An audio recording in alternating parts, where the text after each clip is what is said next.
Welcome to the Land Show, everybody. We got a great show lined up for you. Remember to visit lttstore.com.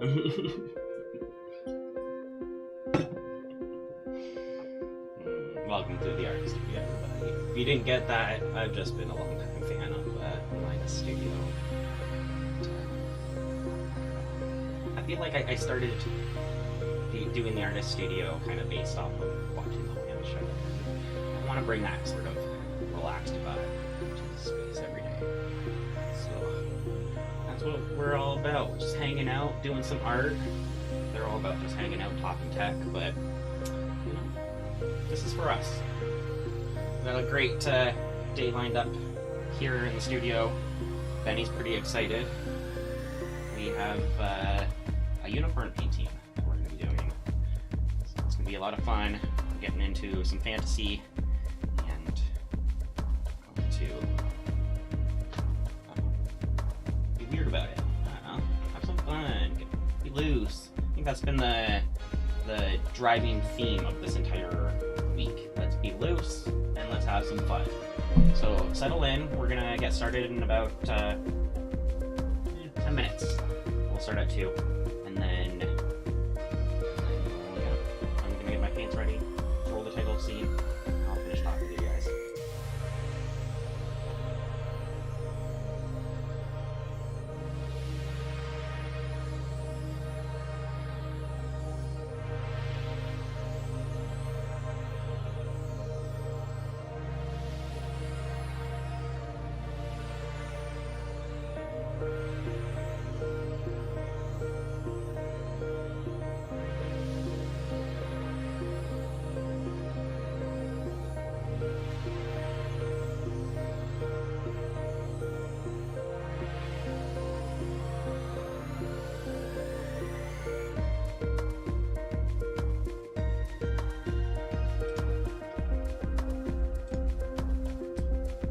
Alright, so I'm Dylan, your artist, as usual, here in the Artist Studio. This week we have been doing something a little bit different, where we've been doing a series of acrylic paints live, trying to spawn our inner Bob Ross and put forth some live works using our imagination. The last couple of paintings we've been working on some larger mediums, larger canvases. But today we got a nice small little square canvas that we're going to work on. As for paints, as per the other 2 paintings we've done so far, we are sticking with our primary colors, though we will be, I'm going to reach for some black paint to get some just a little bit darker colors into our tones, and then we're gonna set up some interesting illustrations. Benny's here in the studio as per usual as well, and he's in a very playful mood right now. No, that is a cutting knife. You can't play with that.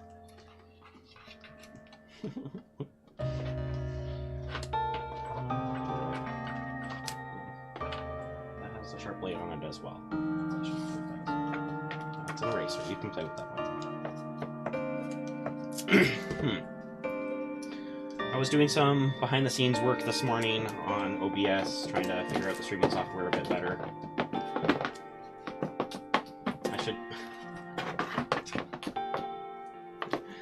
No, I'm not going to move that camera so you can get a better shot of that. This is just...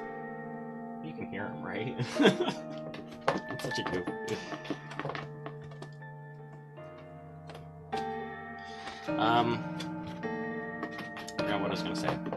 The paints we're using today, acrylics, we are using primaries. Specifically, we have our ultra blue.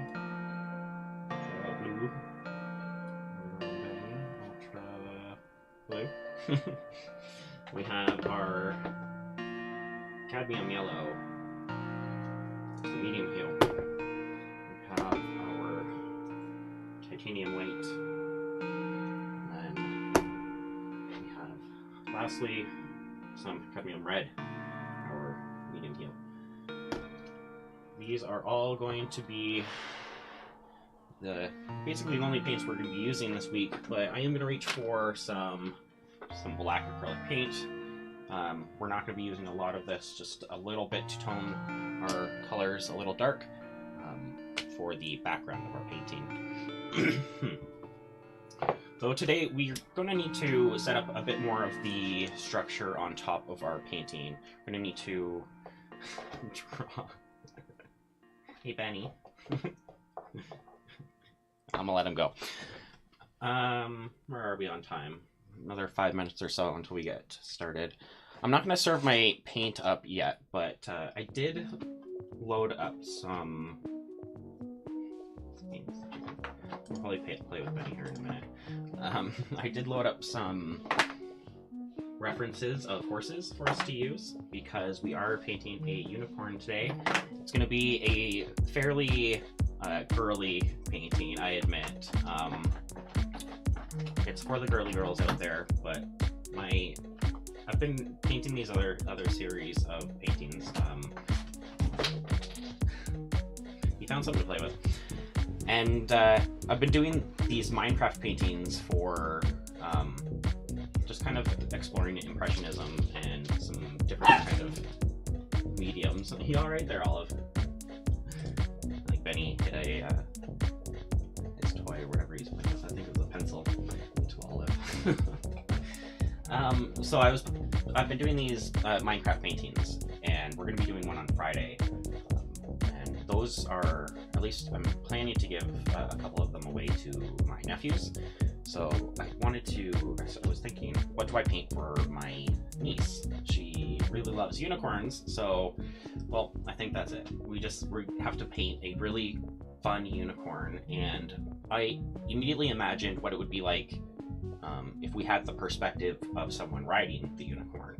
And then the mind started turning and gears were going, and I was like, well, where's the rider going? And if you're on a unicorn, you're obviously on some sort of mystical journey, right? So perhaps we have fun more with the background. Like, what if it's a galaxy, and so you're on this unicorn flying through space, time, or whatever.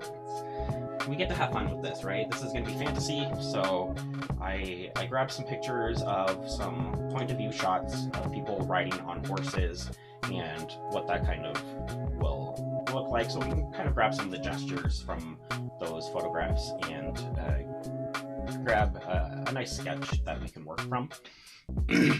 Additionally, I want to play with a little bit of geometry, so I grabbed myself a bowl just so I can put that onto my canvas and create a nice clean circle. So if you are following along at home and you're painting with me, then grab yourselves a bowl or a plate or any circular object that's going to fit and have a nice clean edge on your canvas. And it should cover, I would say, about 3/4 of the canvas. So if you were to place it to the edge of your canvas, and then the diameter of your circle goes 3/4 of the length of the total diameter of the canvas. And that should be, we should have kind of the same proportions as I do as we go along. Put on water. Got a couple minutes to go. I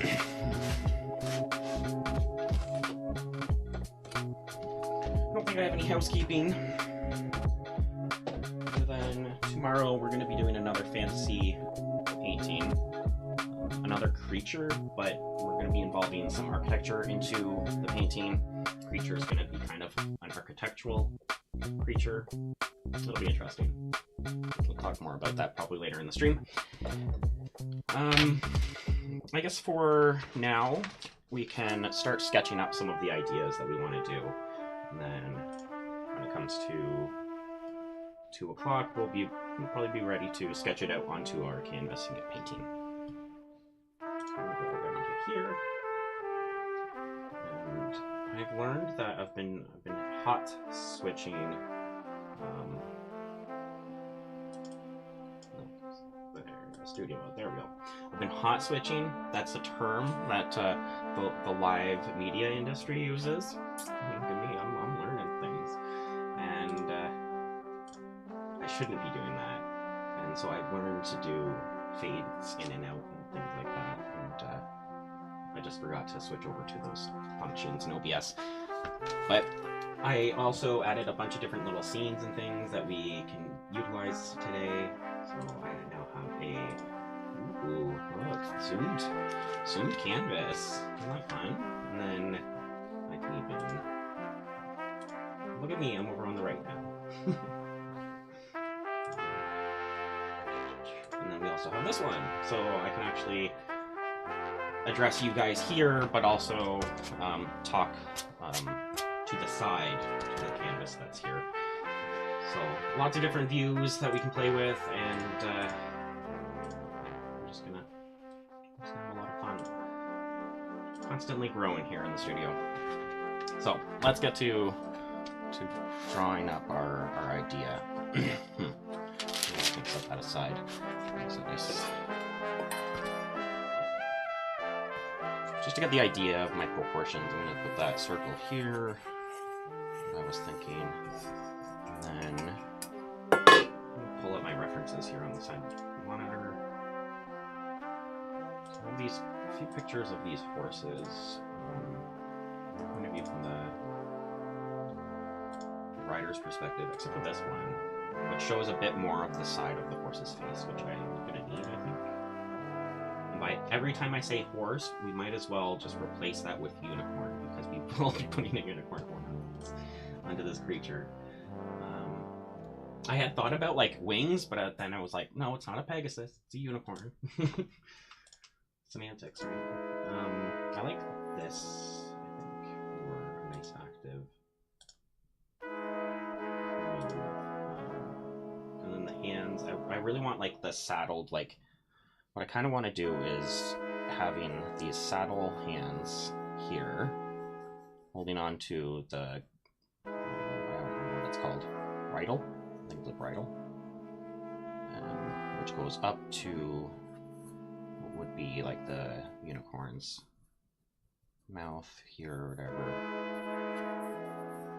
This is just a basic form, like the ears there or something. What I really want to do is like make it have like really beautiful mane of hair that's just flowing out of this circle here. And so they're probably going to be like little girl's hands, like my niece's hands, as though they're open onto the bridle there, but then it's also getting kind of maybe lost in some of the mane's fur as it's flowing through. This face down here. And you don't need to be following along for this. I'll probably redraw the proportions and everything in a moment. Well, I definitely will. But I'm just trying to get the general gesture of the painting out.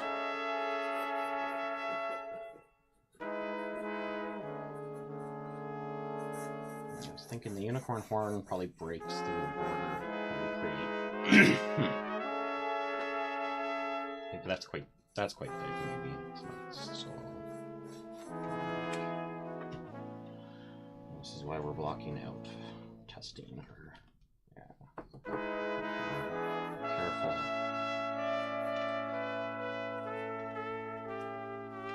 The mane would come over the back of the neck. Just like that.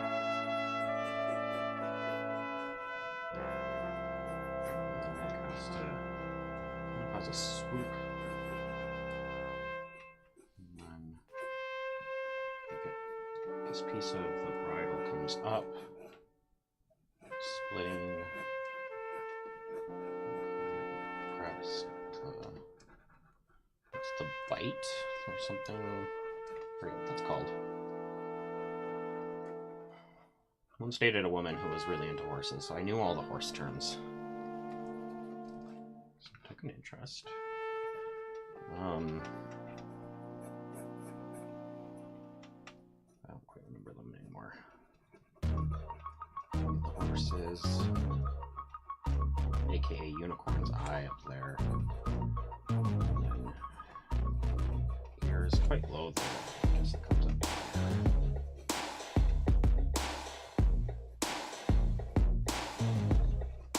That horn will bring more up this way.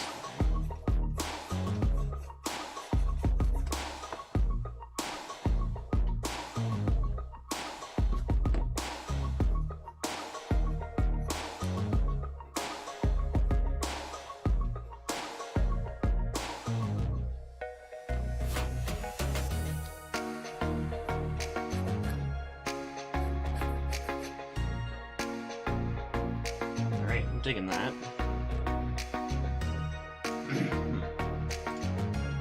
Okay, I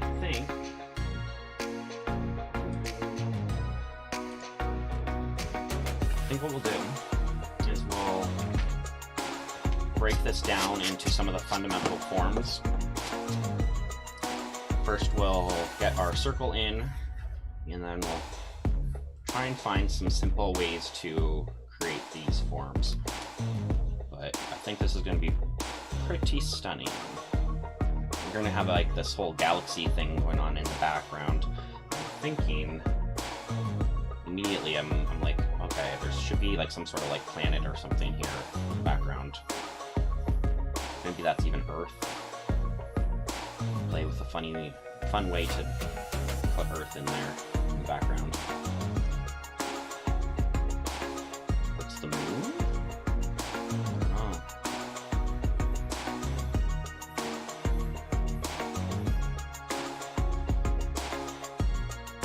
Either way, I really want this to be a very fun, geometric form. Super creative, illustrative, very active, you know?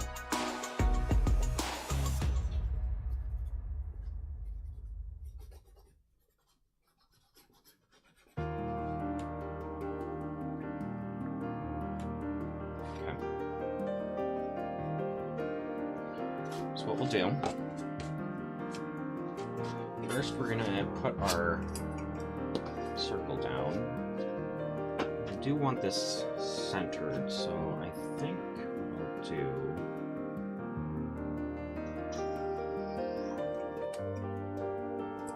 so we're gonna get a ruler. Get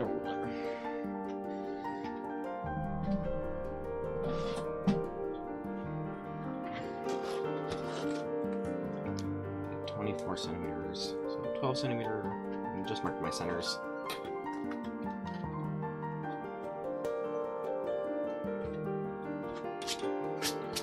If you did what I did at the end of the stream yesterday, and you primed a piece of foam core, and you did find that it started to crinkle up on you a little bit, I at least did mine.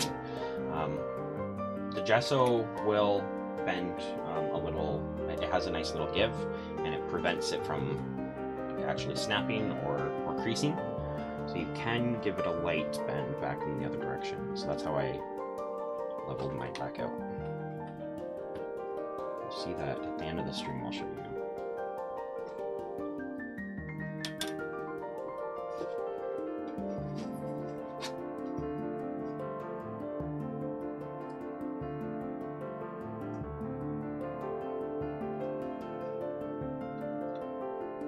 I mainly just wanted to make sure that my left and right was center.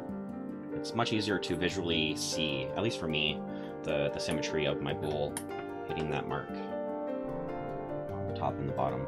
If it's not exactly at the upper part, it's not going to be exactly vertical. It's not going to be end of the world, I should say. But we'll try to hit it.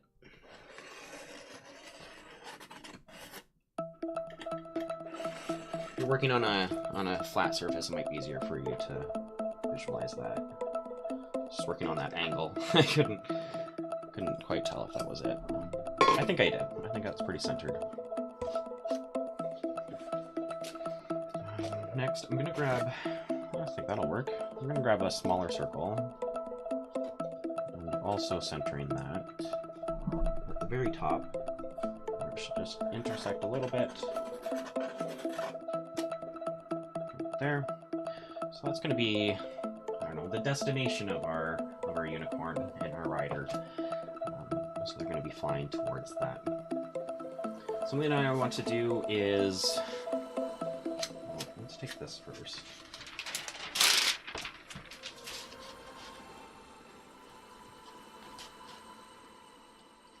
Yeah, okay. I want to find some nice symmetry or geometries that we can pull from this image. And immediately what I'm seeing is at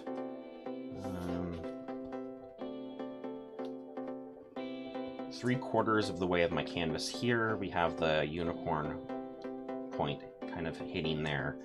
And then at 1/4 at the bottom, or 3/4 from the other direction, we almost have this moment of activity that goes this way. And I think for all intents and purposes, this is how our canvases, or this is how we're going to structure our image. It's going to have a flow that follows this line. So generally, I'm going to have the wisps of hair will try to flow into that activity line. The bridle, if I show the bridle, I want that bridle to flow into that activity line. Things like that. If maybe one of the fingers is more prominent because it's almost pointing, then I want to have perhaps bits of light catching that flow into that activity line. It'll become a little bit more apparent as we get into the painting aspects, but it's something to consider when you are using your paintbrush. Your brush strokes, to try to follow your brush strokes with your activity lines. So I got that going through here. So even this ear, when I draw my ear in, I kind of want that to flow as though it's flowing out of that activity line. It's going into sort of like water. Everything, especially natural things, have a nice fluid motion to them.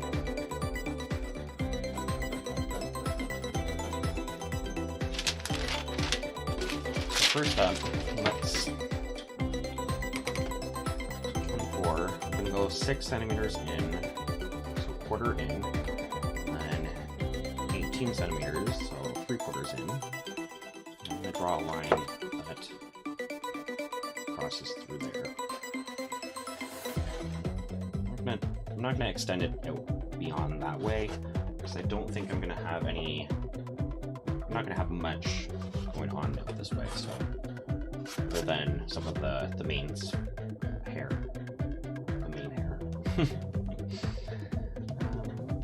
So from there, what are some other geometries that we can start pulling from this? It almost feels as though there is this action of an arc.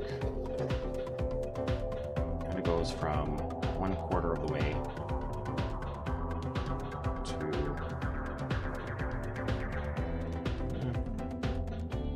maybe it's a thirds. Maybe that's what we're doing, we're dividing into thirds here.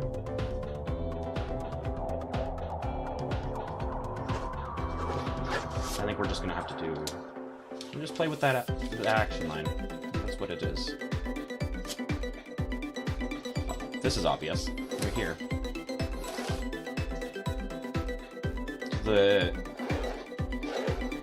All of our unicorn should be fitting into that triangle. I'm just going to go vertical from that 1/4 line down.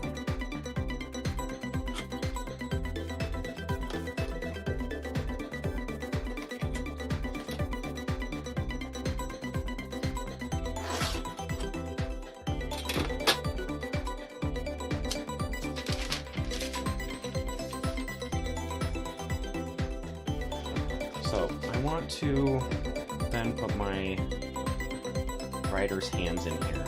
So just above that center point, about 1 centimeter above. I'm just going to put 2 little ovals for now. We'll get into putting a bit more information into that. From there, the center, another centimeter or so above those, sticking to the center line, I want to do an arc that comes up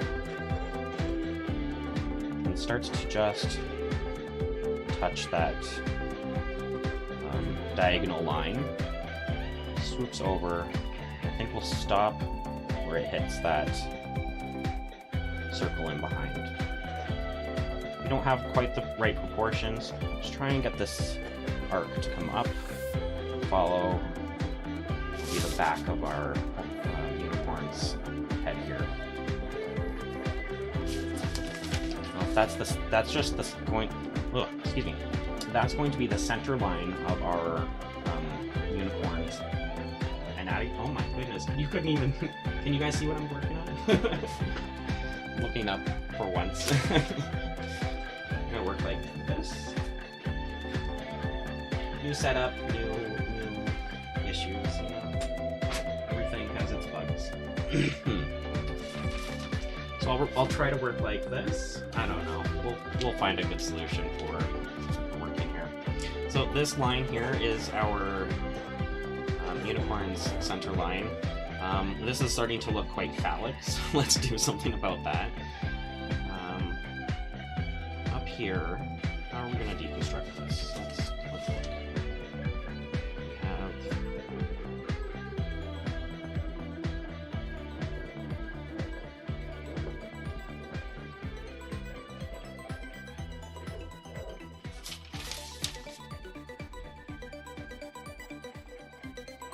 Following that, as though that were the center line of our head.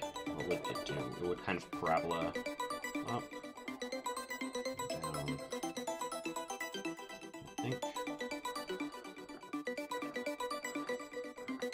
Just kind of give a little bit of spacing to that vertical line. And we'll come down to 1/3 of the way down. And that's going to be where the nose sort of lands. From that, just going to come down a little bit. At this point, we should be intersecting with, be able to intersect the line.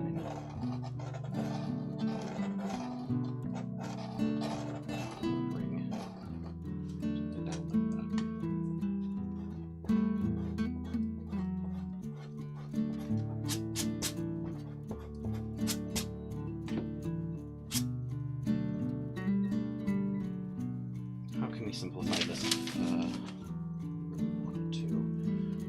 If we have that triangle, we could split that triangle in half. So we have this arc here, halfway on that arc.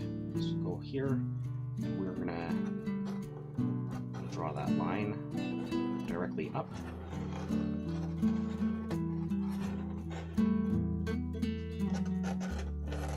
that's gonna be sort of another action line that we can utilize. So from that action line, we pull down the body of the horse as it swoops down. Here, I want to draw in the nose. We want to give a little space here, don't we? Let's get rid of that. Let's just get rid of that. Let's use the action line as the neck of the horse. Don't worry about all of our guidelines here. These are all going to get covered up with our paint. So all of this paint, or all of this drawing that we're doing, they're all just guidelines. You can have a lot of fun with it. Very loose. You don't want to push hard enough though that you're putting permanent dents into your canvas, your work surface. Okay, so from this vertical line that we've drawn, where it goes halfway of the canvas, we're going to do a short little triangular or angled line off of it like that. Okay, so we have this line, we have this line we're working with. We'll get this arc that comes up, intersects through, our circle. Here, we can start putting in a bit of the detail of the mouth. So, from, I would say, this point and if we were to draw a straight line over to meet this line, that would be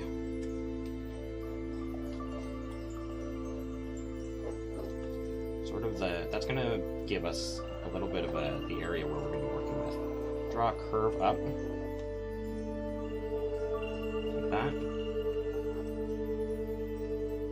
And then I want to draw the bite. The bite is going to be, I'm just going to put a circle that's about centered to this arc. Right here. Okay. And from that, give the indication of the mouth. Line down. Line out that way. The top of our nose, let's continue the ridge around a little bit. And we can have a little line in there for the nose. I'm going to start pulling away from our directly horizontal line. So it's a reference line. We don't need to keep following it directly. We have the ridge of the nose of the horse, and then it starts to swoop back up, and I think we'll touch the eye to that horizon line, or that vertical line. And we'll pull back. You have just a little swoop for us to put in the horse's eye.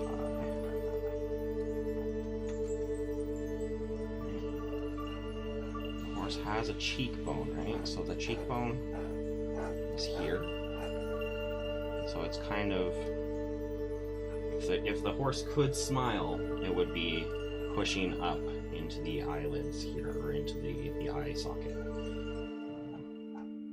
We'll get more of the detail into here in a bit.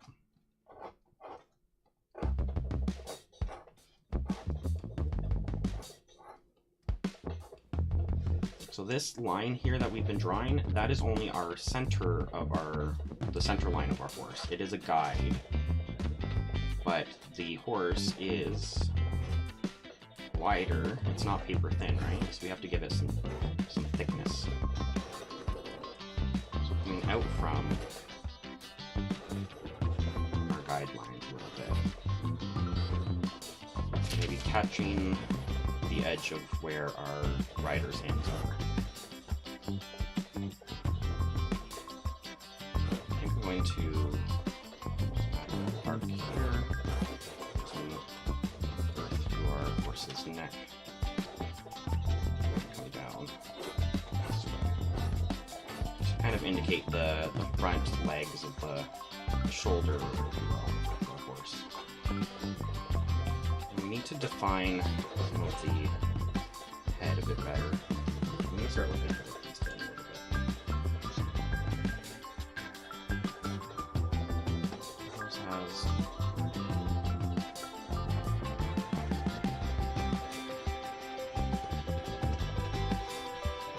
this one's way better, right?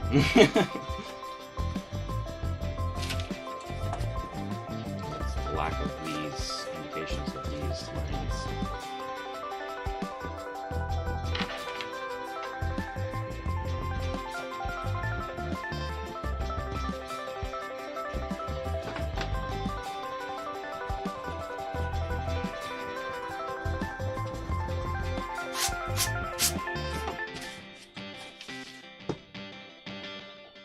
We have the arc of the eye. We need to draw the forehead. And this is going to be a very prominent part. It's going to have the unicorn's horn on it. I didn't draw it much bigger here, didn't I?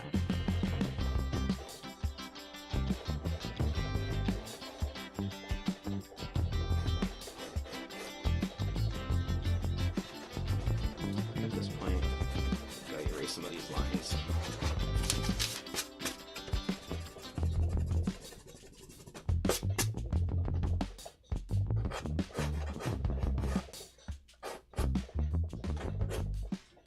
I think it also looks most obscure because it is missing its mane. It doesn't have any fur yet, or hair.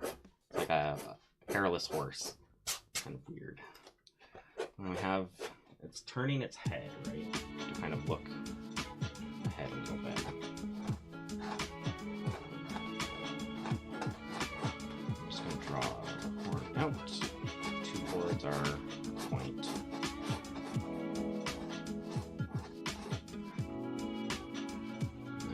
Here, of the ears, I think that's probably what's missing to really fill this in.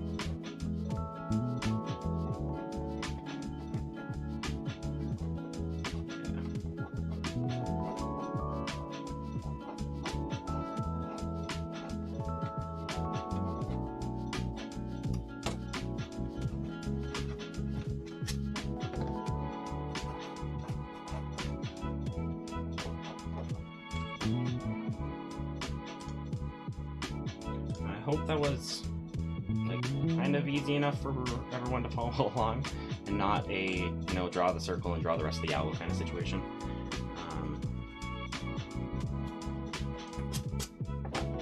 Hands will be an interesting one we'll get into in a bit, but let's try and get our bridle in. So that ear, I'm gonna try to hit that on that vertical line as well. Try to keep on bringing things into that line.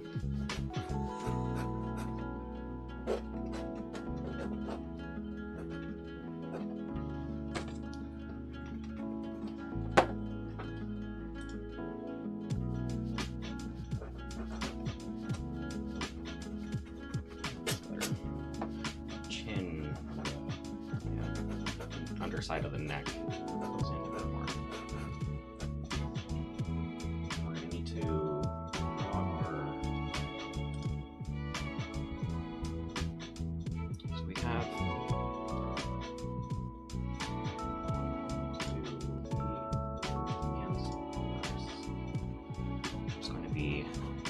That the thumbs are holding on to, and they loop through the hands at the sides, or down, depending on how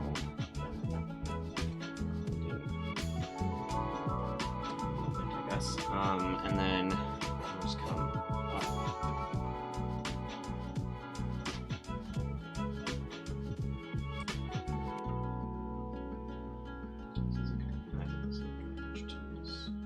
This one's going directly to the bridle. I feel like it needs more slack though if it's doing that, if it's going down.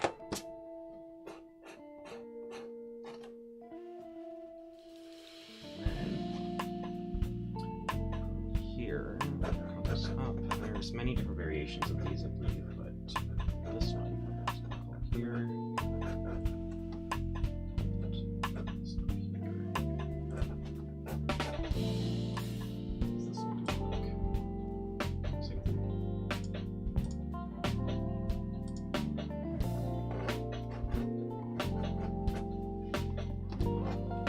Over the head. Right. And then the rest would be fur, lots of hair coming out, which is fun. As for the hands, let's talk about the hands. I'm going to do rectangles here. So, kind of curved rectangles. There's 1, 2 curved rectangles. These are sort of the tops of the hands, and the first couple knuckles that kind of extend down, right? So this is going to be the top here. So you need to give them a little bit of ridges because they are knuckles. So down here, that's that catching the top of the finger. And then down from there, we have our thumb, right?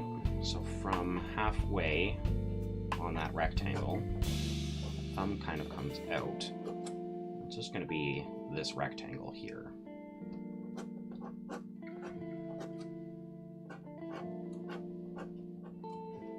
Right? All this stuff, that's going to get covered by our bridle that's coming through. We have a little bit of darkness in there. And for the rest, just get rid of some of that extra lines. And hands kind of in there. When we go into paint them, we'll be able to clean that all up. Okay? The fur, hair, and what do you consider this when it's a horse or a unicorn? It's the mane.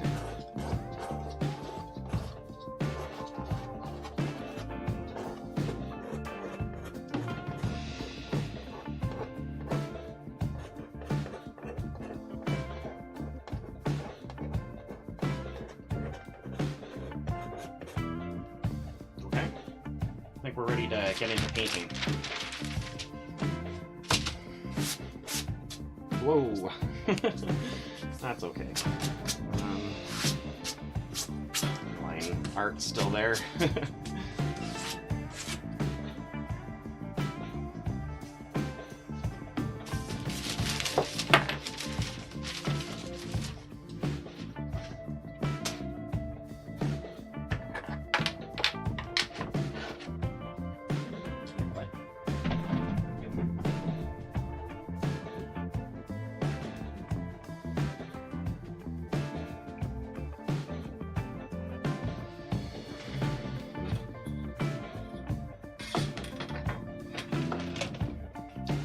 Brushes from yesterday.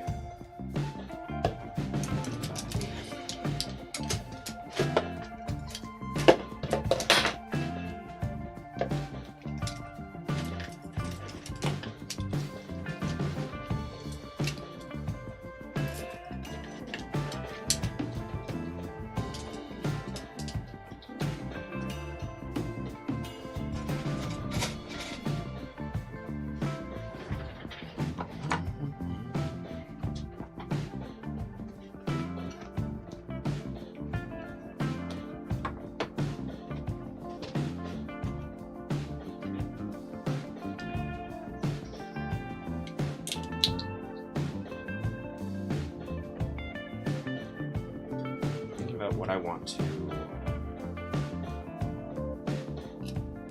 start with for the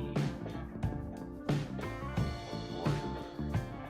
I have this circle border that I kind of want to maintain. I think we'll do a gradient background that's very loose, and we'll try to tighten it up into these spots here, and then we'll dry it. Do a nice black, clean, crisp background around, and in that moment we'll start to grab some of the fur. I think before we do that, we'll have to add the whole background. We'll have to get into the background. It's going to be an interesting one. I'm just going to put a little bit of black.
White's going to be pretty important for our work.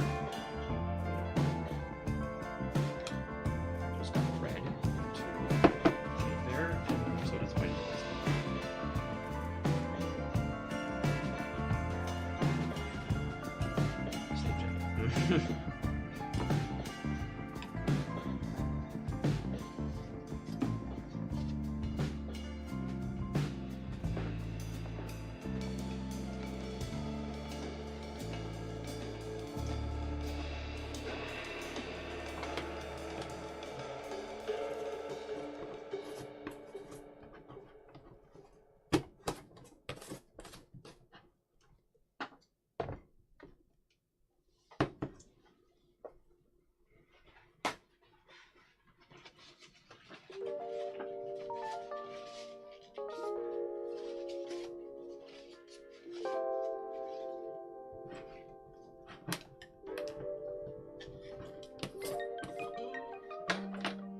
how much yellow I'm going to use. I think I might...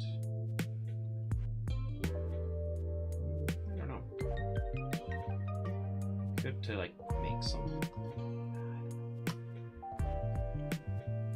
There's so many different directions we can go with making a galaxy.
Water here. And let's choose.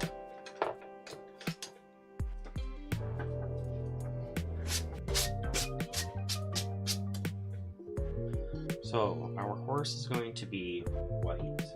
We need to do a palette test.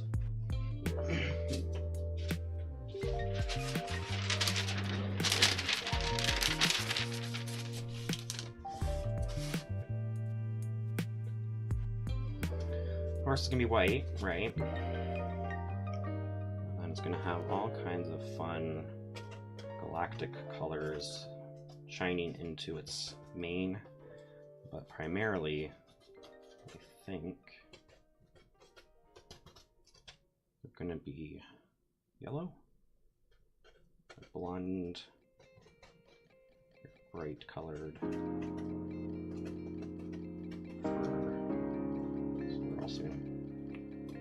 Bright light on top of that. It's all gonna look very bright and colorful.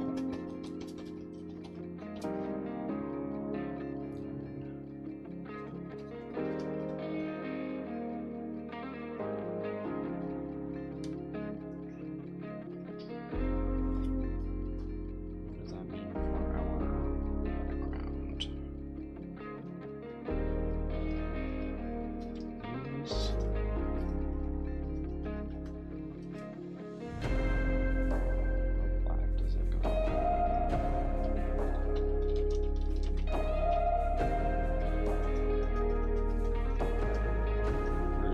Direction. Do we go red?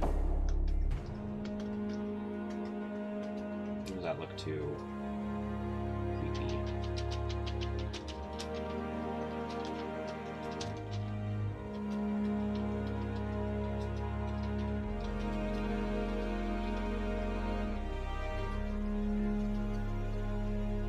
Bring it to purple. Solution.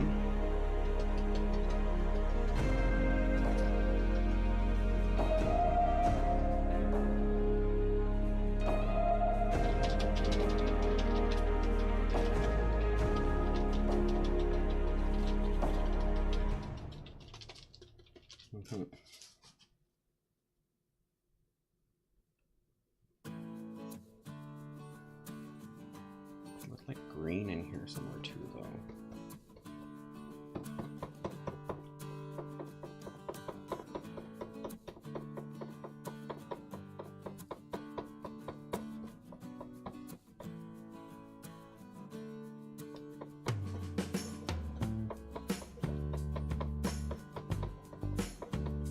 Thinking like a lime green, but sort of is used as a weird little highlight color.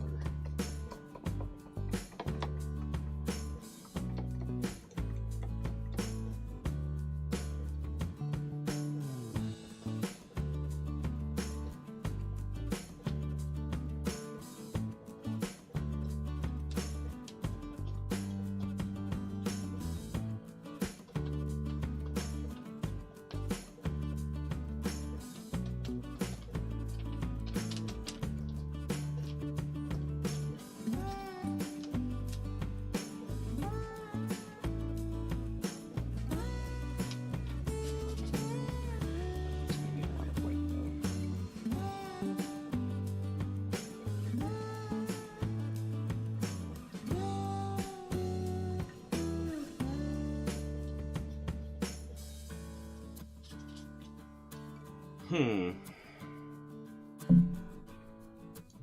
blue. Less blue in that.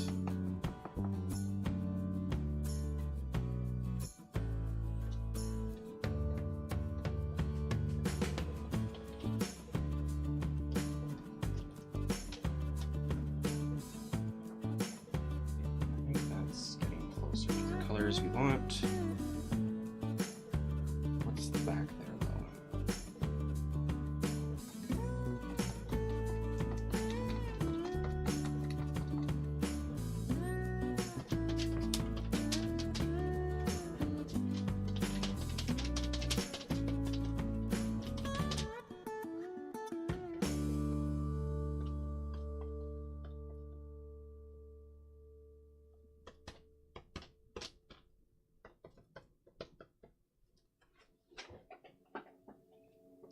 I think that's the color tones I generally am looking for.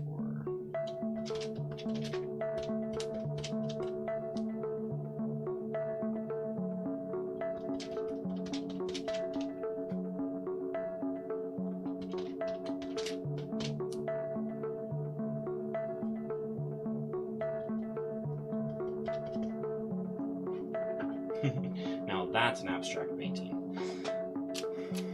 But not our intentions today. The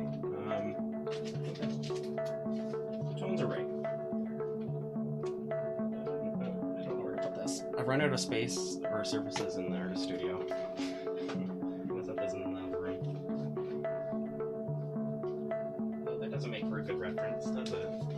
Doesn't make for a good reference if it's in the other room. I'm just gonna put this right over here. If I'm just getting this far.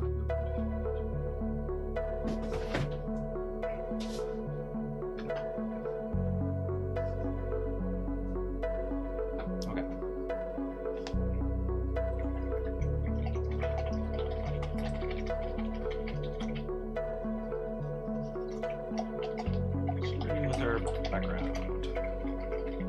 We'll go with, I think, a red from the bottom. It works up to purple and then very dark purple. To just drop in a little bit of yellow. So it's going to start off as a yellowy, orangey red first.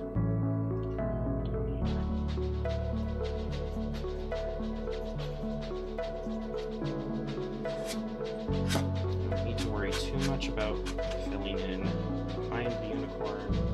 Not much thicker paint. It's just the brush is quite wet right now, which I'm using to my benefit. So fill in some of this space very loosely. Go over my borders or my lines. I'm not worried. I'm gonna grab some blue. I'm just gonna wet it a little bit.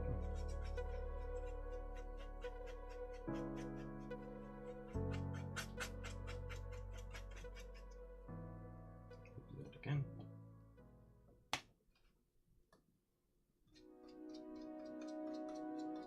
Ben he's gonna have words about his box being moved.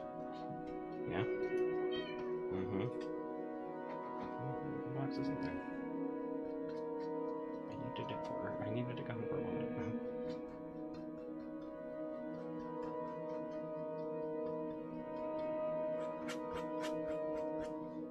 Having your wet just in my face like this is not fun. You're right. How rude of me. I could have just put this over here.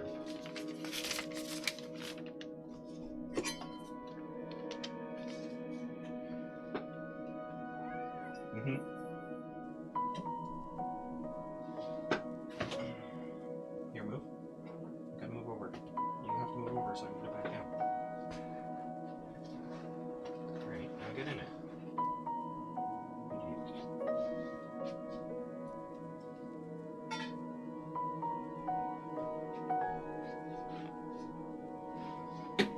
Into the box. Into the box. Box. Go. Go.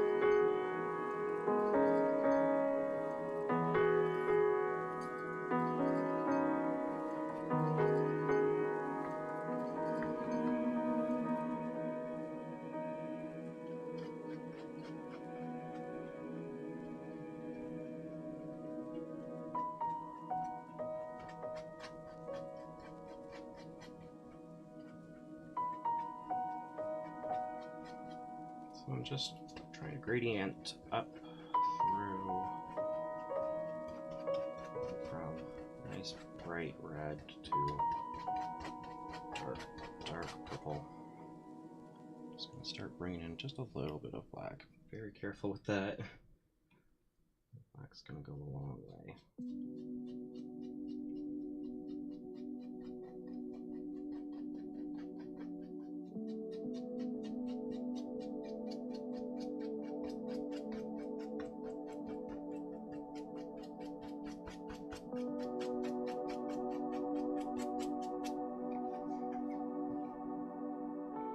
Just a very little bit of black, just like the smallest amount. Let it start from this top here.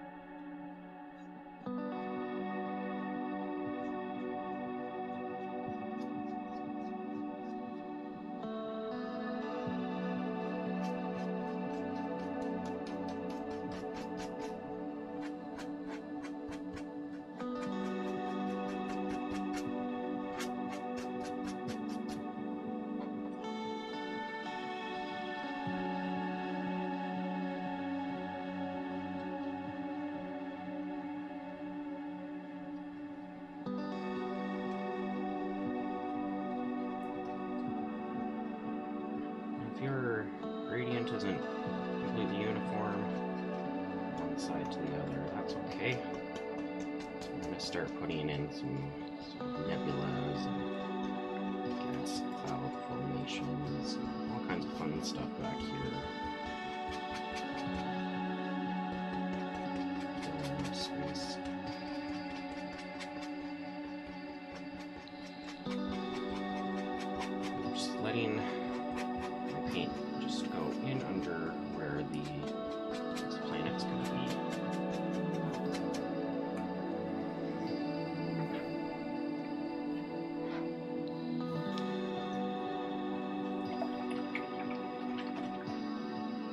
While I'm here, I'm going to do the undertones for those hands.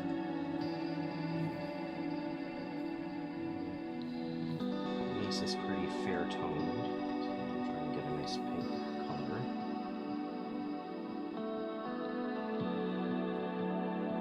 So just doing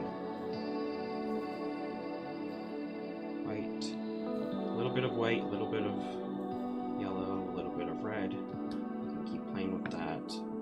Use little bits of white to tone it up, or you can use bits of blue to add some melanin to that skin tone.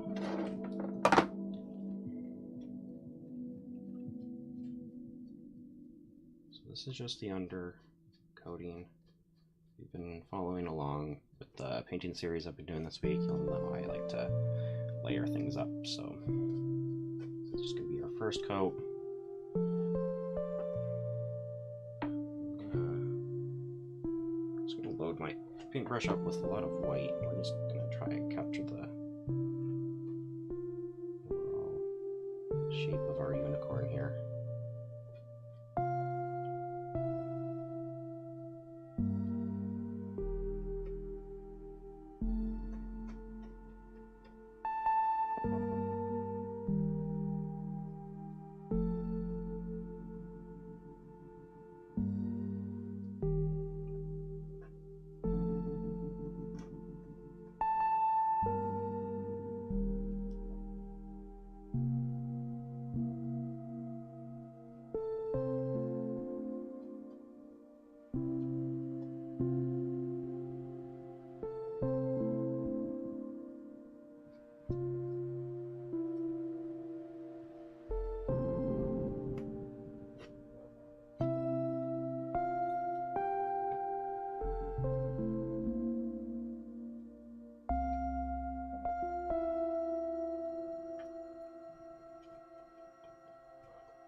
tones of our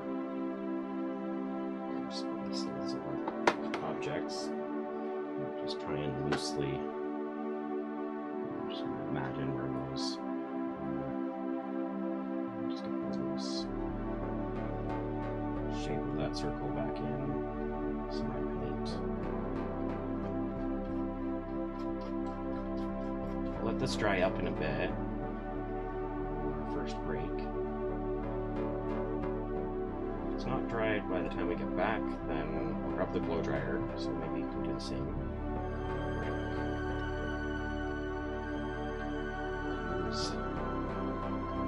Use our templates again to refine our edges.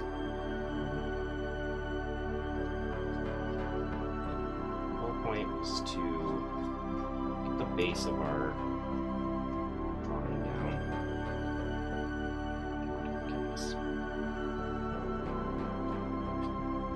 Don't worry if you didn't get it exact. We're going to have a lot of that mane and fur coming through and flowing out from the center of our image here, so I don't want you to worry too much if your unicorn's looking a little misproportioned. It's fantasy, and unicorns don't exist. Or they do. Don't tell my niece. I'll be back in a bit.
And we're back. Audio's working. It's helpful for me to say it aloud, so I know to always check.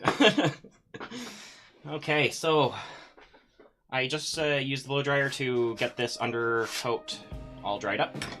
What I'm going to do next is redefine those main geometries again. So I want to grab... I think I'd be more prepared. That whole break. Grab this guy. What I'm going to do is I'm going to...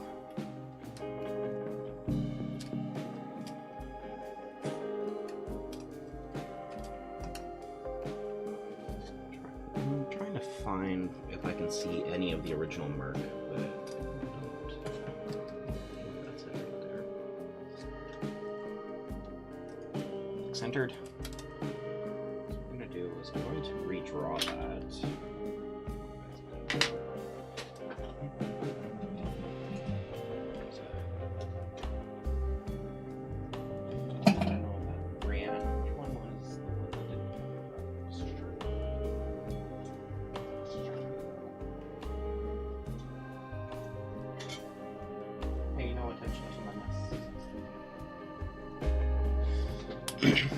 I'm just going to use the Sharpie to outline, but we are going to paint over that. The reason I'm using Sharpie is that it does not run.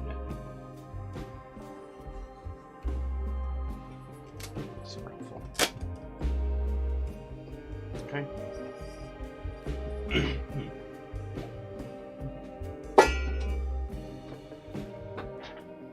This one as well. Still some wet paint there, but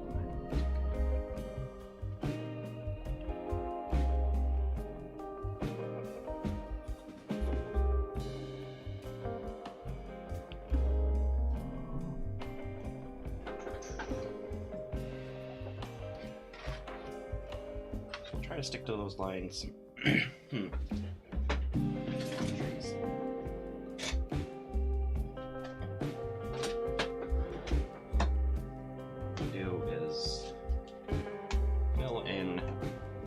Background. I'm going to clean this all up with a nice white. It's our titanium white. And then probably use the very darkened blue to use as our border color here. And with that, I'm going to capture some of the shaded colors for this planet here. And we'll start rendering some of our background in. I need clean water though, so I'm gonna get rid of this brush.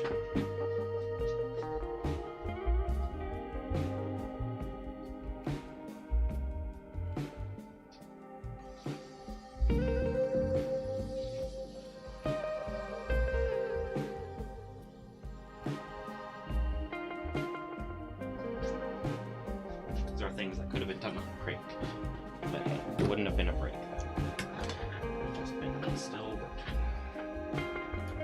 Be a good boss to myself, you know? Take those breaks, too. You deserve it. You're right, I do. This is what happens when you guys don't comment in the comments, in the live streams. I have no one else to talk to myself, and I go crazy. But that's okay. I love talking to myself. Great company.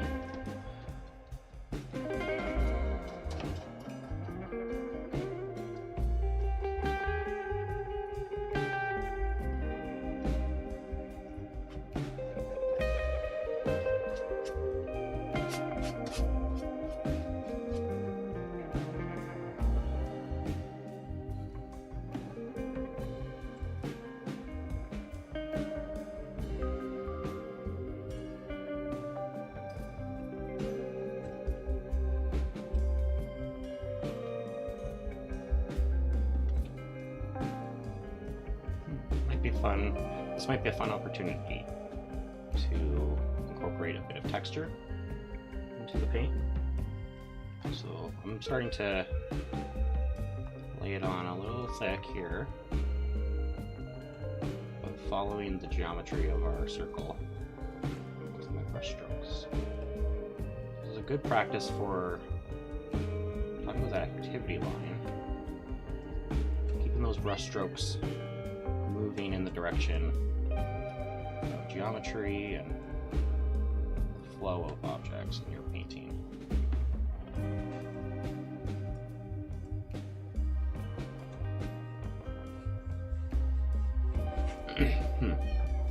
What, did you want to confirm or do you disagree?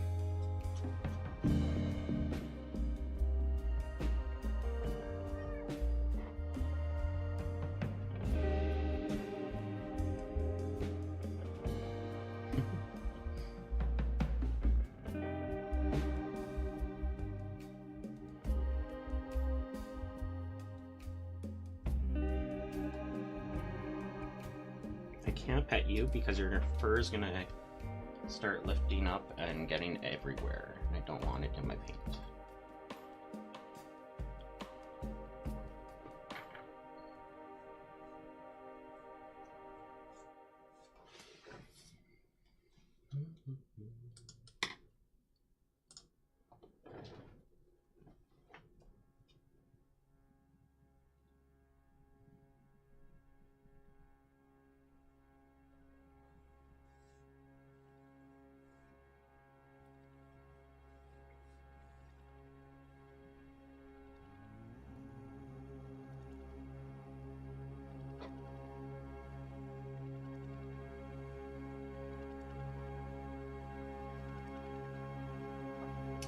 More white.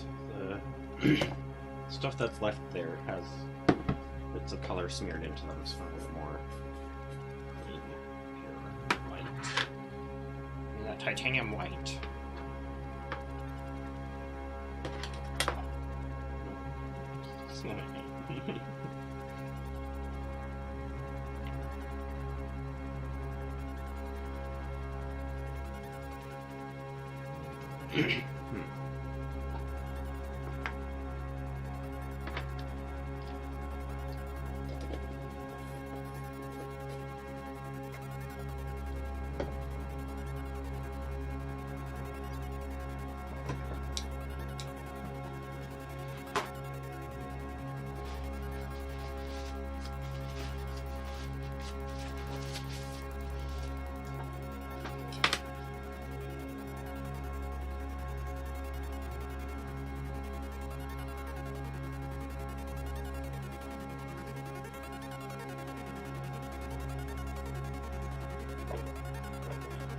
Sharp tool.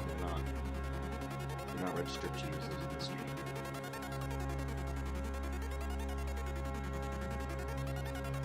So makes sense.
I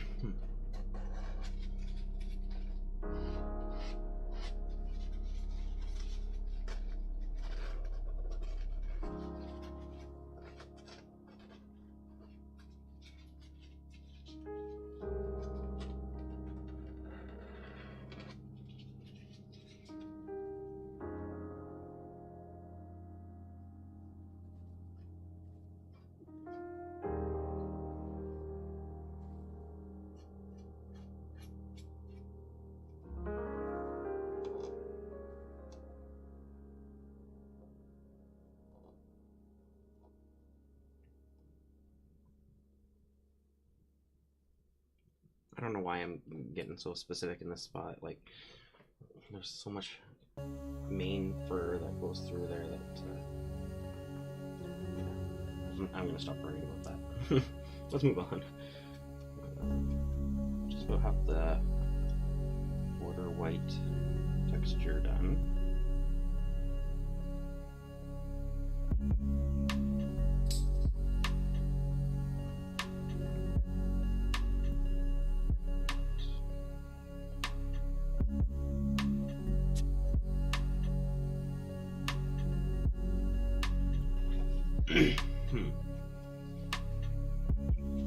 There. I'm gonna get rid of that brush. It's just way too much weight on it. Probably return to using it for our unicorn, but I want to focus in on this circular object here. That's the brush here.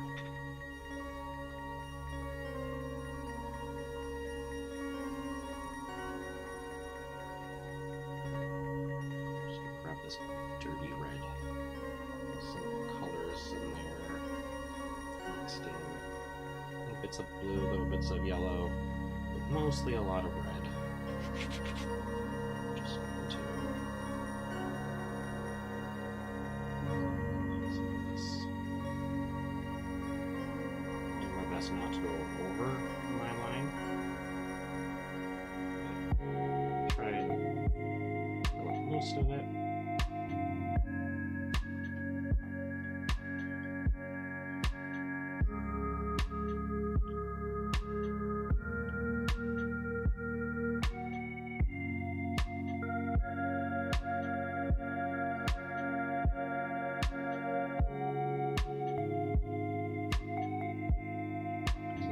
First undertone that we use, that's going to be, it's really doing a lot of work for us in capturing the extra colors.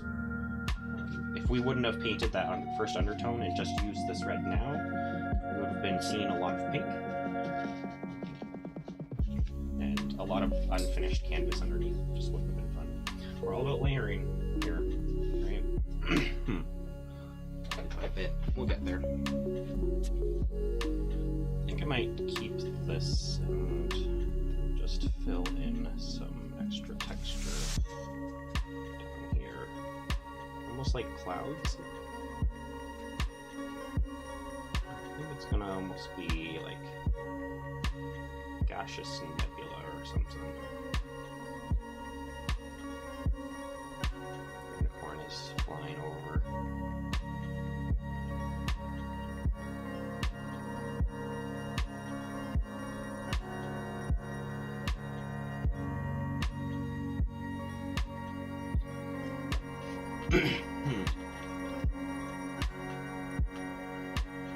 Start picking up some blue. And bring in, my brush is quite wet. It's going to be used to our advantage. So I don't want to put too much texture into this yet, because I'm not quite sure where the fur and the details of the four objects are going to appear. If we put too much texture in our bottom layers, then they'll begin to cast shadow and build up on our subject when we paint over it. So if I had large streaks of paint that kind of swept through here in the background, but then I had a bit of fur hair that swept up this way over top of it, and it interact in some manner with the background doesn't kind of logically make sense, and all of a sudden those background objects visually they start to be, our mind gets confused and it wants to place it more in the foreground, and the illusion that you're no longer looking at something and you're looking now at a painting starts to get wrong.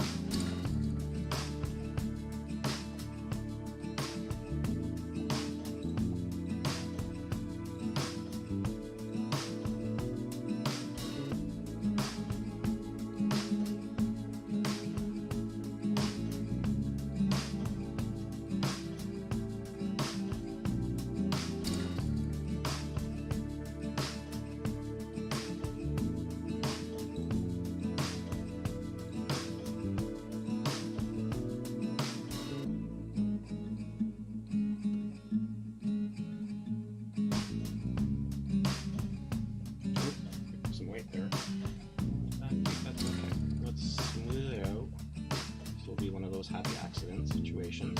Let's be pinkish.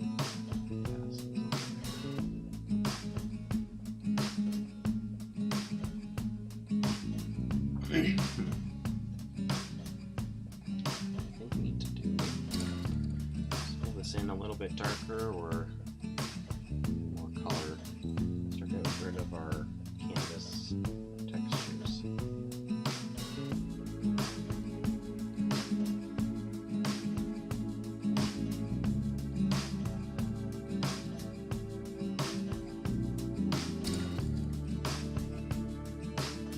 Finish up the painting later.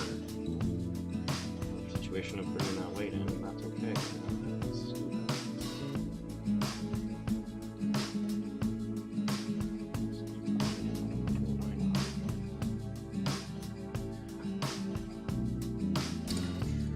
Forget what I was thinking. That's okay. Oh, outlining. We're gonna do outlining before we wrap up this painting. To wrap up this painting.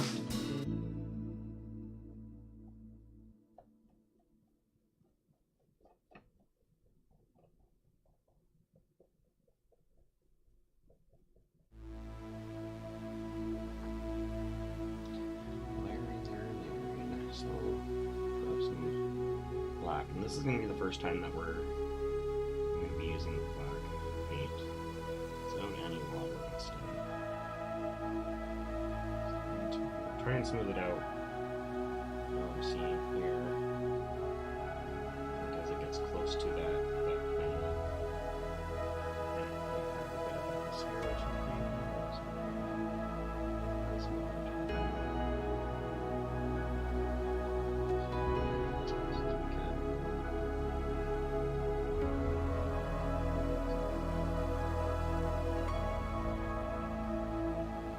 Do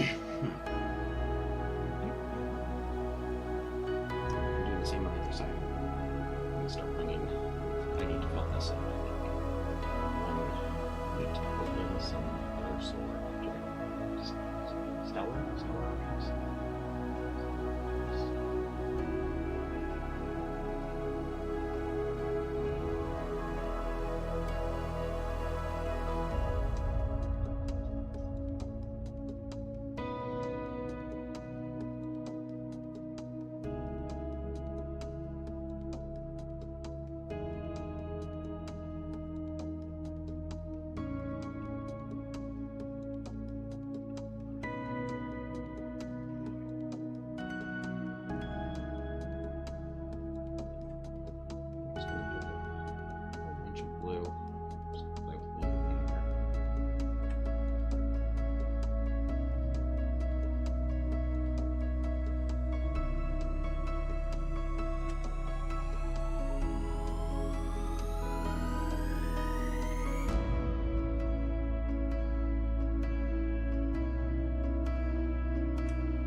I knew I would do that too. I was like, I'm gonna get squish weight into this. We're gonna squish my hand into the weight. And it did. Maybe it was a self-fulfilling prophecy then. It was my fault. In either case, it was my fault. I did it.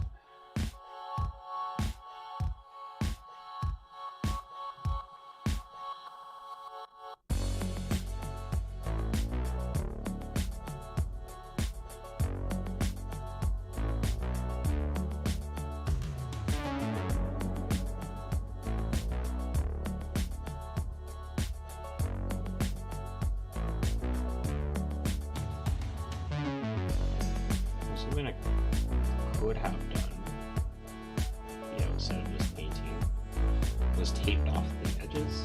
Like I have the 2 previous paintings back there. I taped the borders off, right? And got to do a beautiful peel at the end. How am I going to tape down around the rounded corners? It would be frustrating. I opted against it.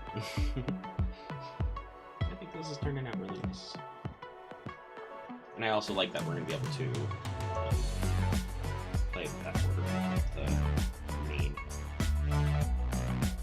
So let's hold on to this blue that I have on here. I'll add some shading into this plane.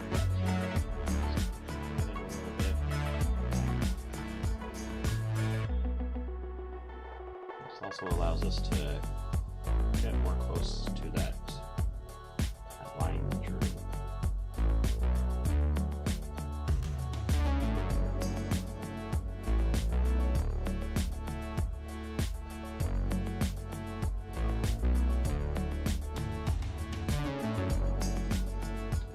I'm gonna start brightening it. I love how red it is. I feel like it needs to be more orangey. Go back to this. Oh, yeah. Get there. Definitely more green in this than I wanted. That was just because I was probably smudging it too much. It's a big problem when I was teaching kids art a couple weeks ago. Excited, the next term is starting soon. I would keep telling them to mix their paint in certain spots in their palette, and then they do a great job at mixing those, and then when they want to do another color, they would mix the whole palette again and be like, oh, I have brown. Well, were you working with the same colors that you dropped in, like, for the last color? It's like, yeah, of course. Well, don't use the whole palette. We don't need to use the whole palette when we mix our colors. You can see here, right? I'm going to keep playing with that orange and yellow. Keep adding a bit more yellow, more yellow. At this point, I'm starting to thicken up my layers.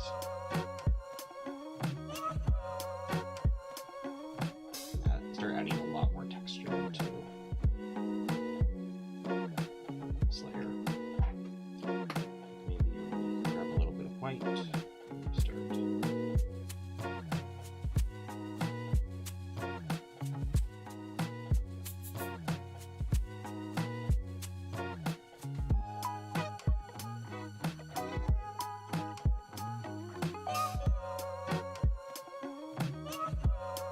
Maybe it's fun and smushy like that, you know?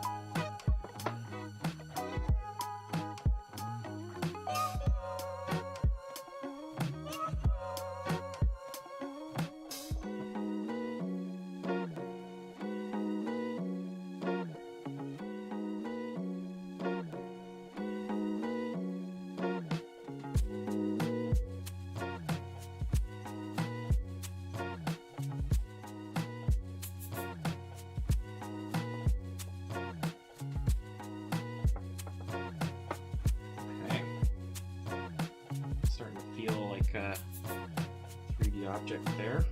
A little bit more white. Just play some swirly clouds and stuff. Excuse me.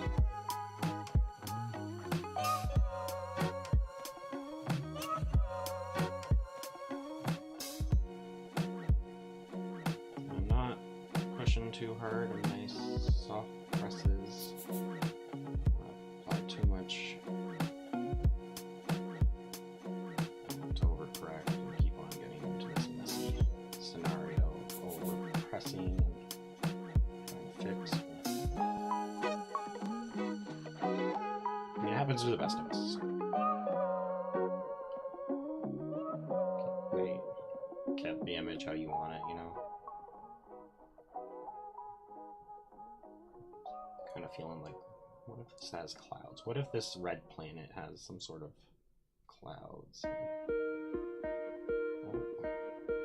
It's weird when the title theme loops back on. It's, welcome to the artist studio.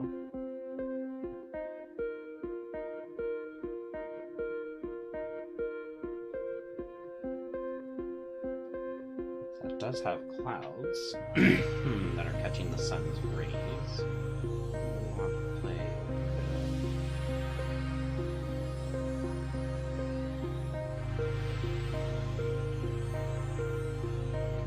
more atmosphere.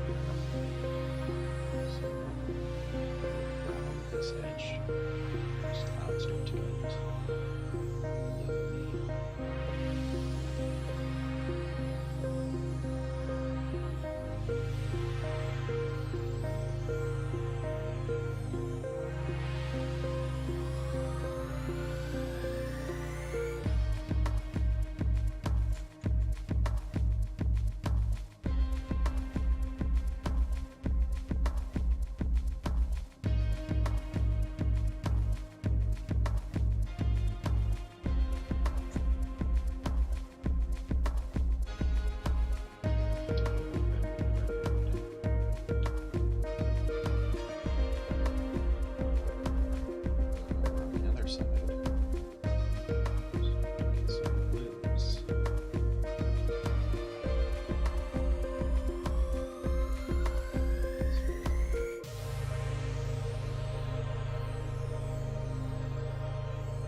Stars and things I want to add into the galaxy space, but yeah, probably at the end, sort of closer to the end.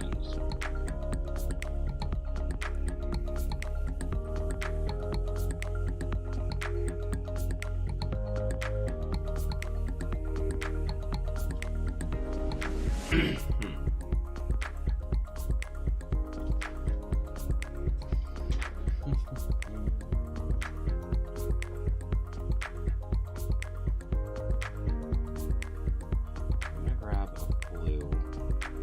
going to use the blue to kind of start with creating the undertones of my unicorn's shadows. I have a bit of neck thing going on here. Got the mouth here. Got a nose in here.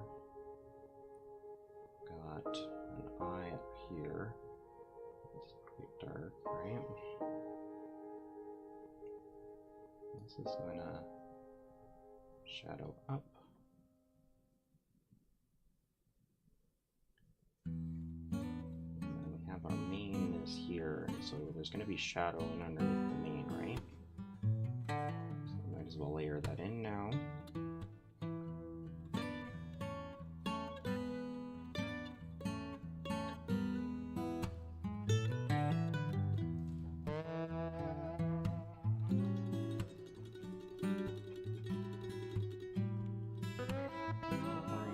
About it being perfect.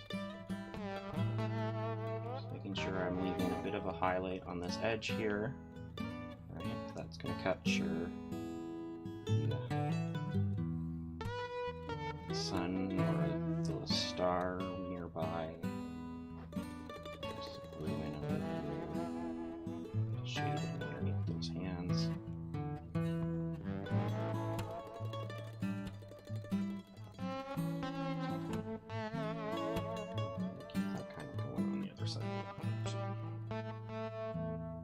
Just in under where the mane's gonna be. And a little bit of a center line where the fur is gonna be splitting in two a little bit.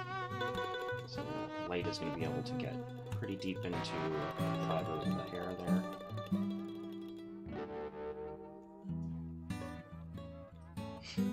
That's gonna be our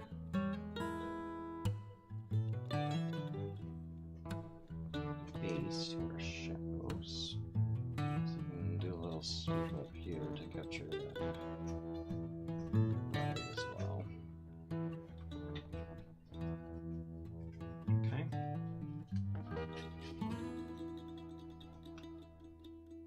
For the hands, the only real dark spot that I want to pick up is in here.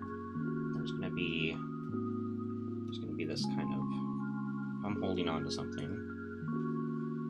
There's going to be this dark space here. It's going to be this little swoop, right?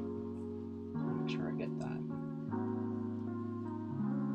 On that other side, same kind of situation. The hand's not quite in the same spot, but maybe I'll triangle there. So it's just a little swoop. It's weird right now, but don't worry, we'll get to a spot where we're happy with that. Okay.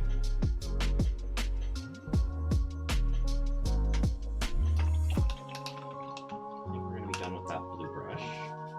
Another one.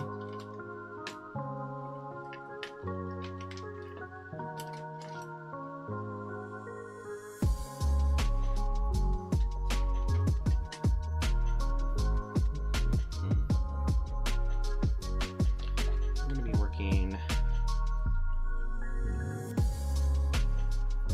thinking about these hands. I think we want to get those cleaned up a bit. So I'm going to try to get my skin pigment. I'm going to make a bunch of that to work with. It's going to be a bit brighter.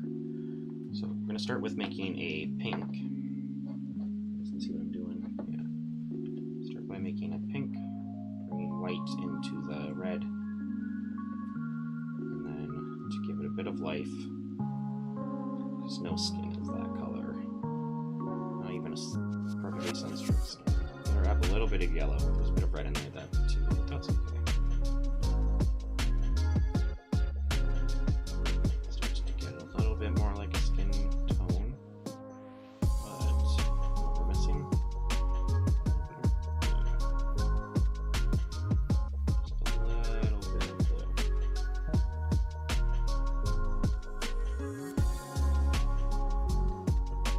Starts to come alive. Some skin tone.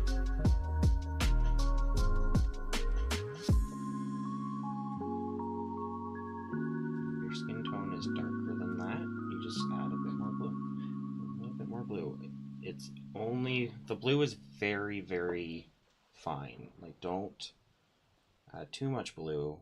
We'll turn to a Smurf. Nah, that's not true. It'll just go purpley, a little more purpley. So what I'm trying to do here is I want to grab this sort of shape here on the top of the hand. And when I'm doing this hand, it's going to be slightly rotated a little bit, so we're going to see less of it. Okay. And for here, I just have the thumb coming out. And the same for the other hand. I'm going to try to brighten that color up with a bit more white. Unmixed a little bit, and we'll just start adding some details into the hand. More white, actually, maybe some pure white. We'll grab some of that for the highlights. We'll grab that for like the knuckles. It's a little thick, but that's, you know, that's okay. Let's figure it out.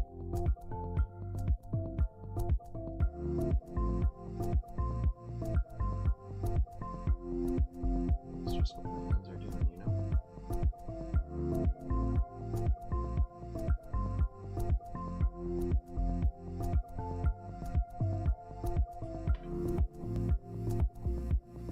Let's go a little bit darker into the space here before it goes blue. I'll try and mix it a little bit there.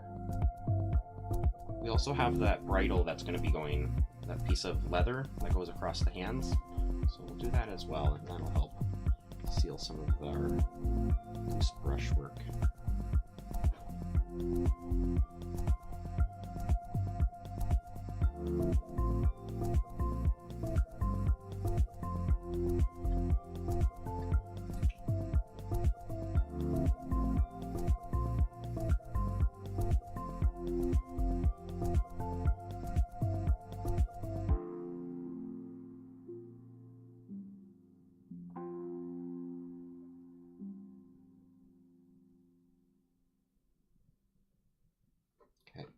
Now let's darken that skin tone up by adding some blue. This is where we're going to get more of our depth into our hand. Can you see that? So it's going to provide our shaded colors. Now, run that around the edge there just a little bit. Picked up too much of that paint. Okay. Let's just blend it into the hand there. Grab that inner part of the hand.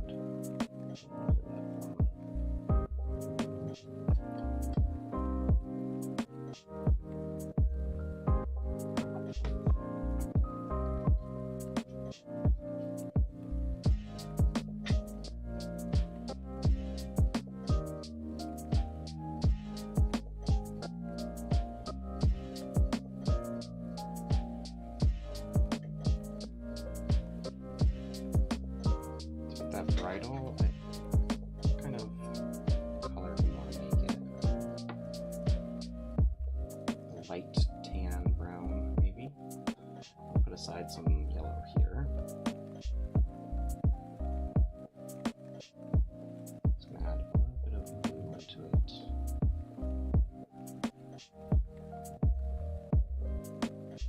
Grab that red that's in here as well.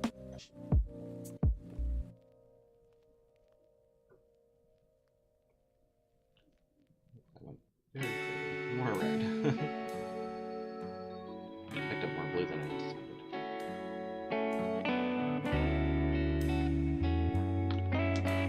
So that's one brown. So we'll bring it into a tan color. White.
going to be a bunch of that fur that comes out.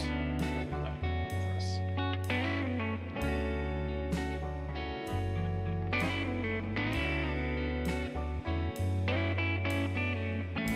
Vertical then comes up the side here.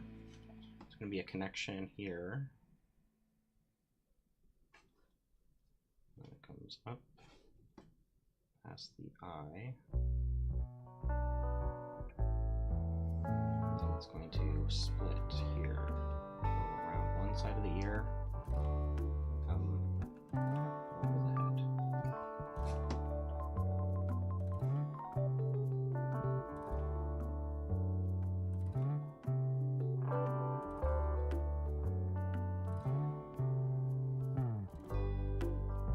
I'll just indicate going on over the other side just a little bit. A lot of it's gonna, once again, it's gonna get covered up, but that's okay. The little swoop here, bite.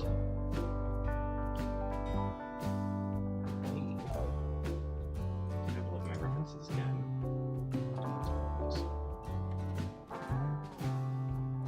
From this buckle, there's a strand that comes down this way.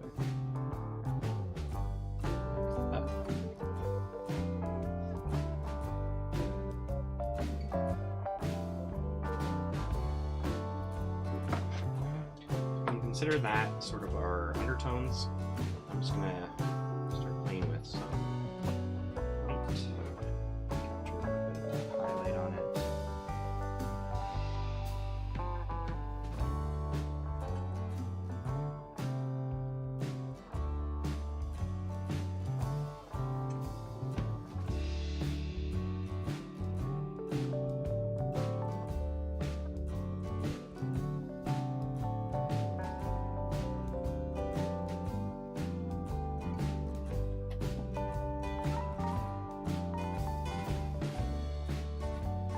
Just gonna do a little bell here.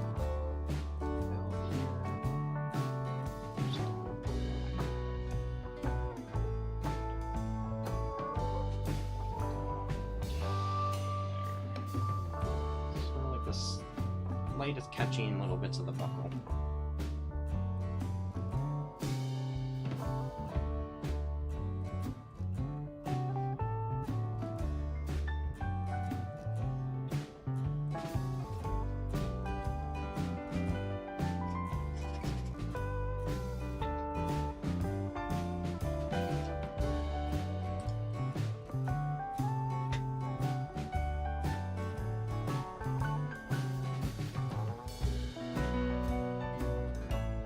What we need to do.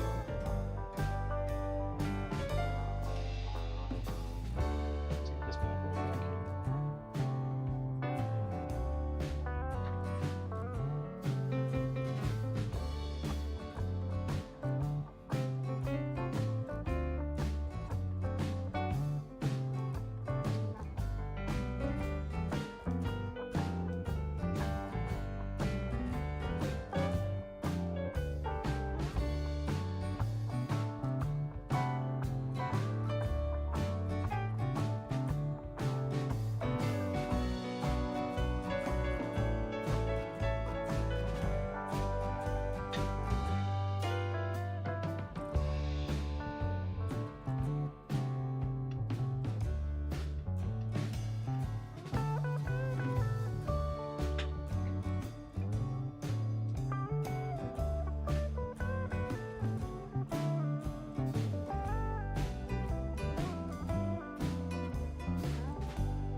We need to start making some more, or some of the fur color. I keep saying fur, I don't know what to. Horsehair sounds better, right? Then just call it hairs feels weird when we're not re-emphasizing that it's horse.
that's okay.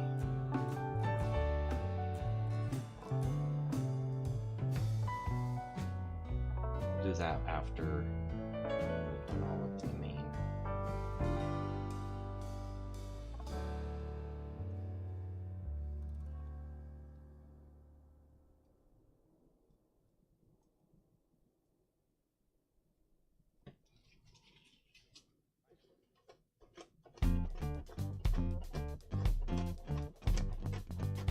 Dabbing to pick up some of that paint.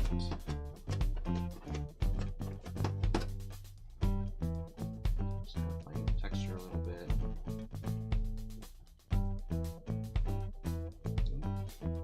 Just too careless there. Went over my hands.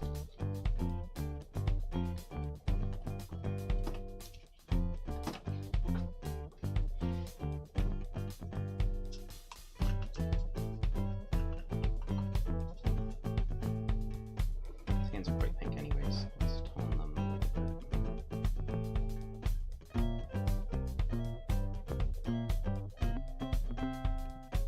Too much red in them. Well, everything's kind of toned red in this, isn't it?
To the top of the course here, I'm going to start actually rendering the colors that I want. I'm doing a lot of layer work on these lower parts of the board. And those words are interchangeable in this video. On the ears here, I'm going to put some of the hairs in the ears.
this point, we definitely have enough information to start having some real fun with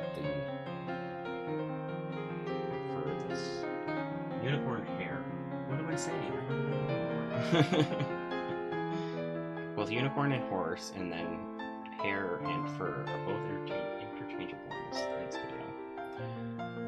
I'm gonna leave this to dry for a moment. I need to go on a break, use the washroom, and wash with my hands. When we get back, I'm gonna add a bit more white to our border, and then we're gonna pick up the detailed shadows of this. So we're gonna look at more of our references a little bit. So some of the shadows in the ear, the eye, and that nose, the nostrils gone. Things like that. The bridle could use a little bit of shadow work, highlight. The shadows. Might stay highlighted actually. We'll save highlights. But yeah, let's go on a break. What do you think, Benny? Just trying to see. So is Olive. Oh, you guys, bringing the mood to a really chill vibe today. Too chill. Back in a bit, guys.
bad news.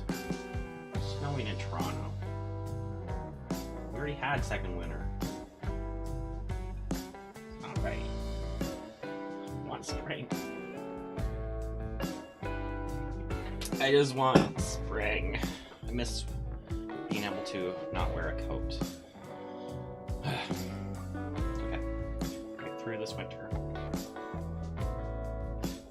Okay, I was looking at references. Actually, I wasn't looking at them. I was thinking about the references. Yes, all of the references show the same thing. To hold these, the loopies are going underneath the thumb, not over the thumb. You knew? This whole time? That's what you were trying to tell me earlier. They're not holding the bridle correct. Makes sense. That's what he was trying to tell me first. That's why you're the art director. Okay.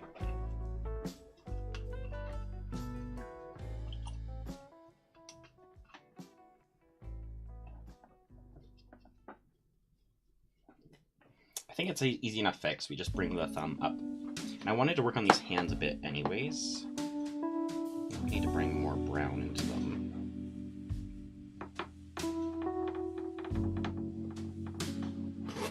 Just quite pink. Still there. That's better. Less sun-stroked, you know? Sun-kissed, I should say, sorry.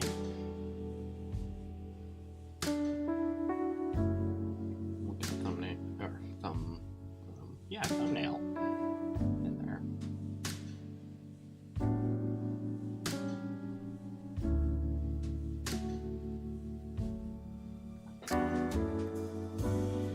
Already looking more like hands.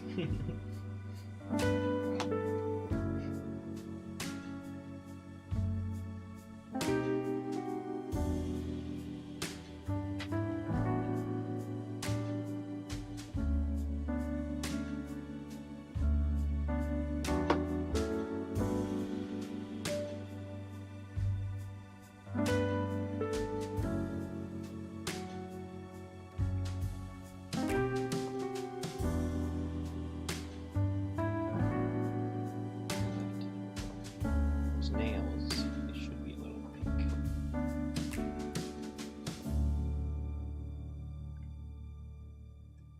I think we can just indicate the idea of them there. The scale of this drawing, and at the level of our brushwork, I'm happy with that. Let's do some fun, fancy stuff. Get even smaller brushes that we can swoopy with. So what I want to do is start with our darkest, some of the little dark swoops, and we're going to build color on top. And then lots and lots of highlight. First, we're going to have some shaded space.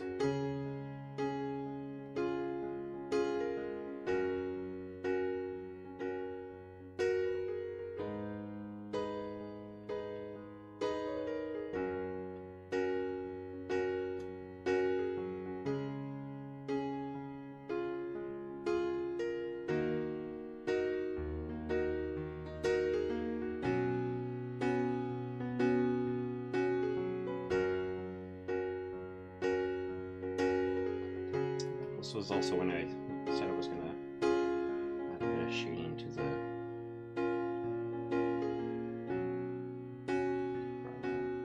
this is a good opportunity to show that this is now underneath the thumb.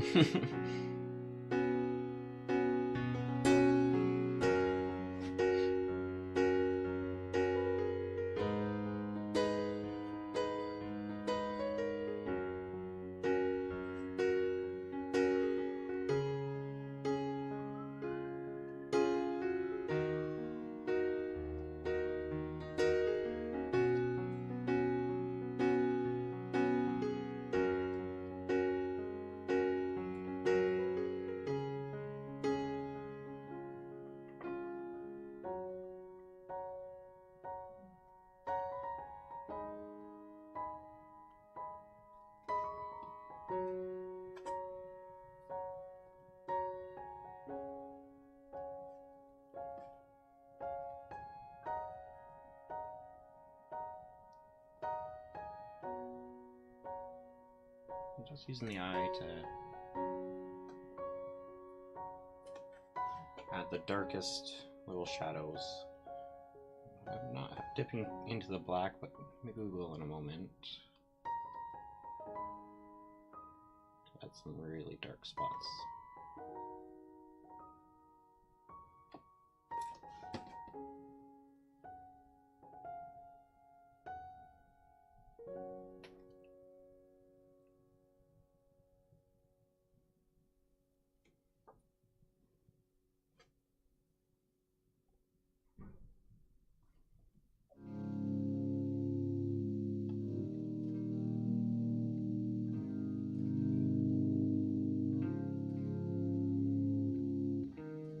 Just gonna start adding some little swoops.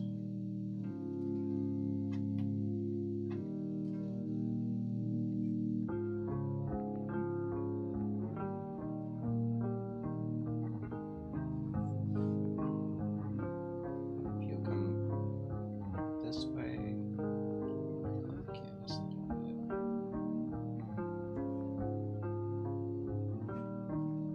Too big.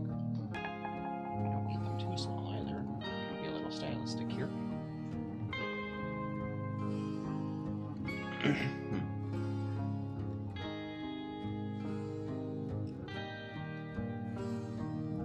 Some of these guys up.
Here.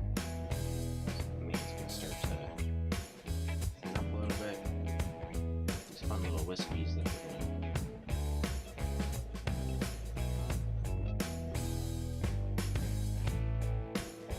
stand up a little bit more.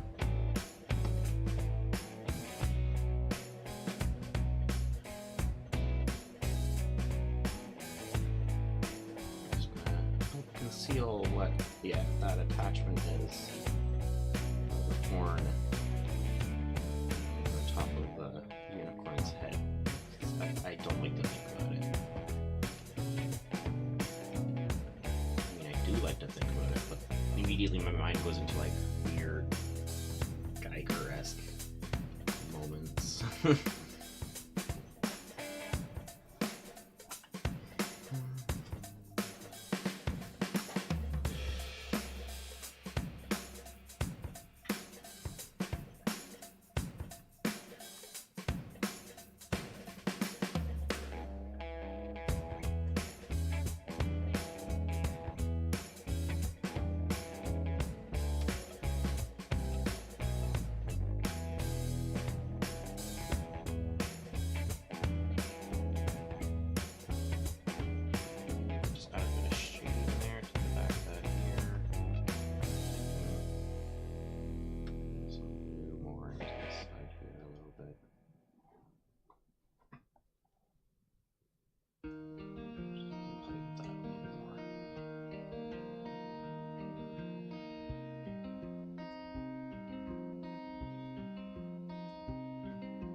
saying fur because it's like an animal.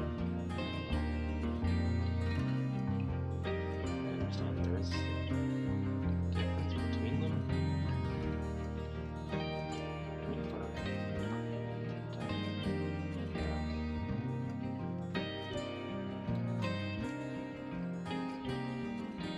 I'm not doing the little swoops quite yet. I think I'm gonna save that until I get closer to the border.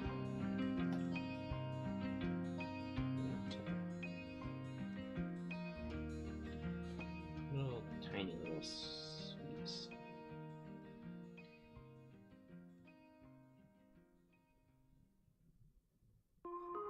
We're going to rely more on our whites and golds to fill in this hair cover. We might even come back with the red to make some interesting color details.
Take some yellow and over some of these beads just to make them a little more orange.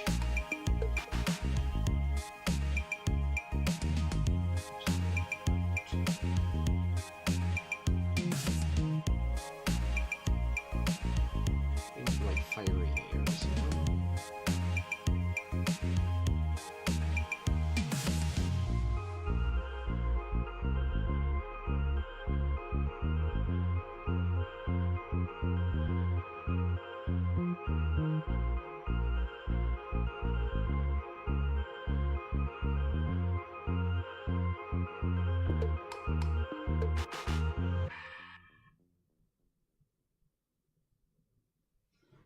So tomorrow I'm thinking I'm going to preemptively mix my blue and my red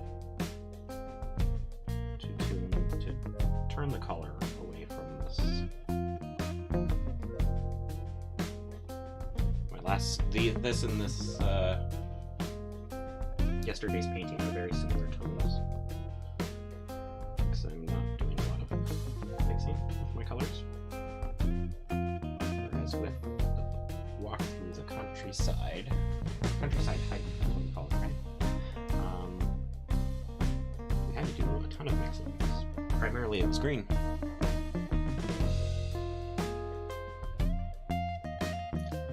I appreciate the primary aesthetic though. I always like that.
Really started leaning into this hole. It's on fire.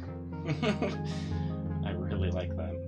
I think we're gonna, after I finish up this little bit here, I want to dry it. And then we're gonna play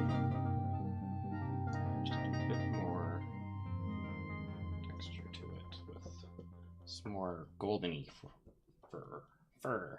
I'm just gonna go with it. I know I'm gonna keep saying fur, so that we're just gonna keep saying fur. Henceforth.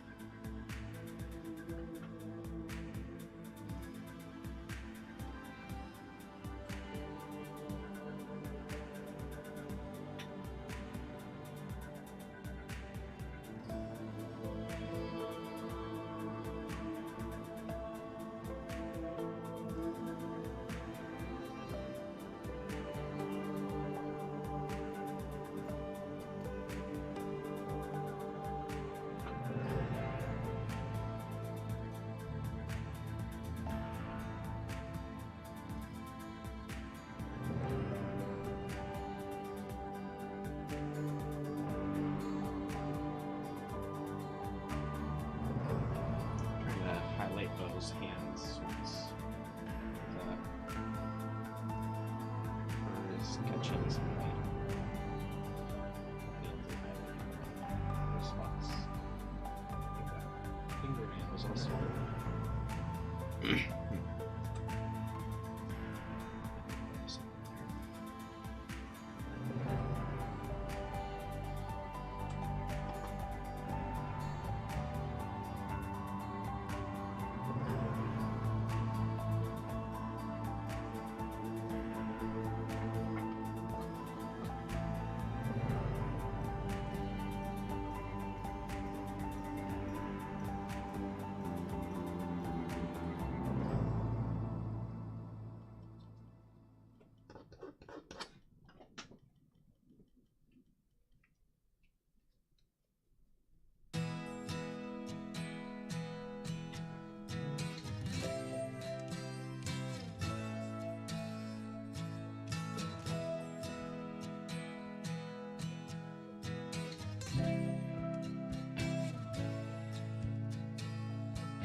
I haven't decided whether this has ridges in it.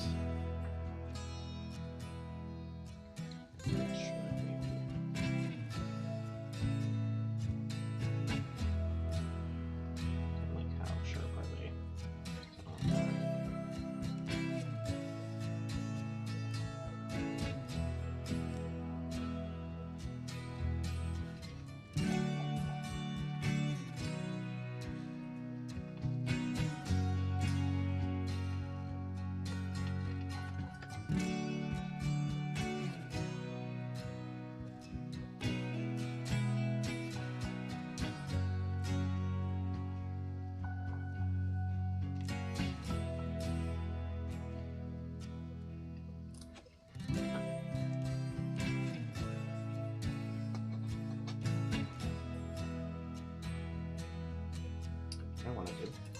I want to make it more pink.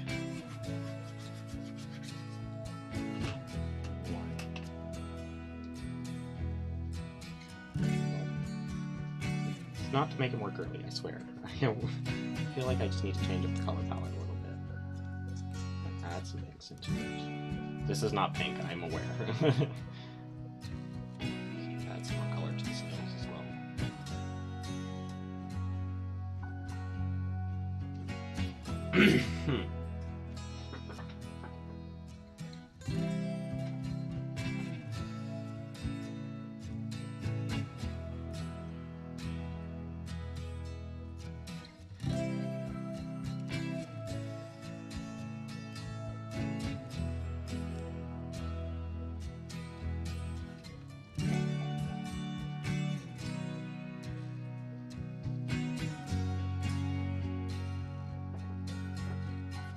Really love the booze in this.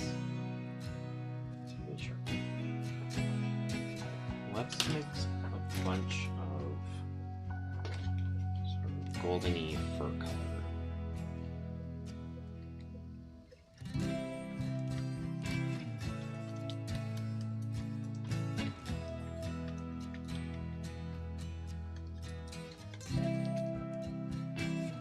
Grab all those gross colors in there, see what we can make.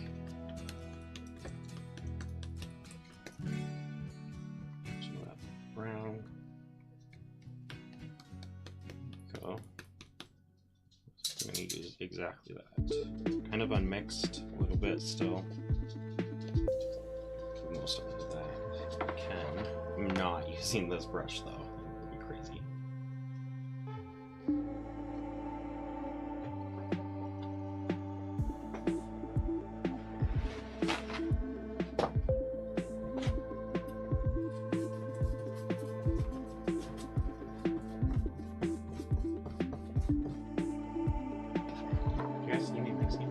I hope so. Who's doing that right now? We'll go back to.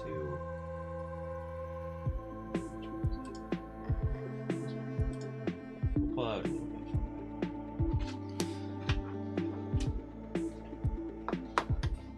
that. Yes, the canvas is that small. It's pretty tight. Small space.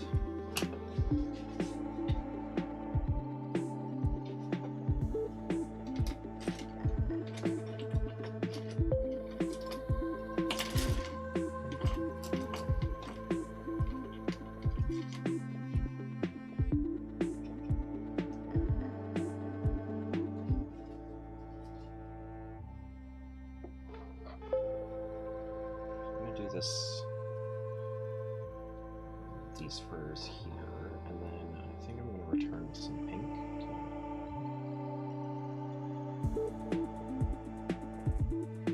To counter some of the warm colors in the hands.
We'll go back over our hands here and pick up that information. Alright. Concerned we've lost that.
Just gonna try to get some wisps of hair. Now you don't know what I'm gonna do.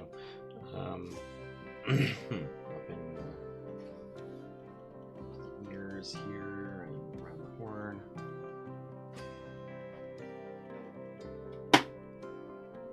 Alright.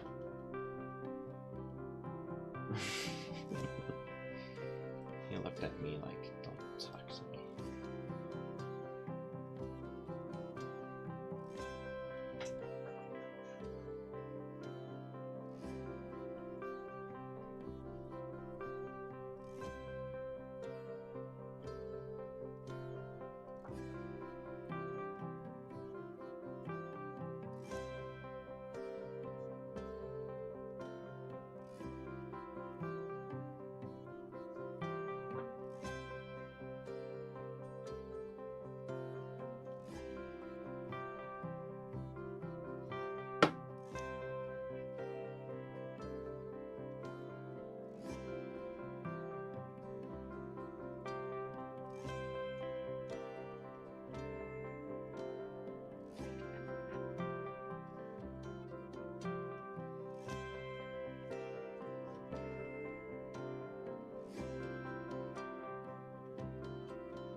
It really looks so, I don't know, you know what it looks like? A cover to a 80s book, like a romance novel. No, I don't want to think about it that way. I'm giving this to my niece, that's disgusting. How dare you guys put that thought into my head. Gross.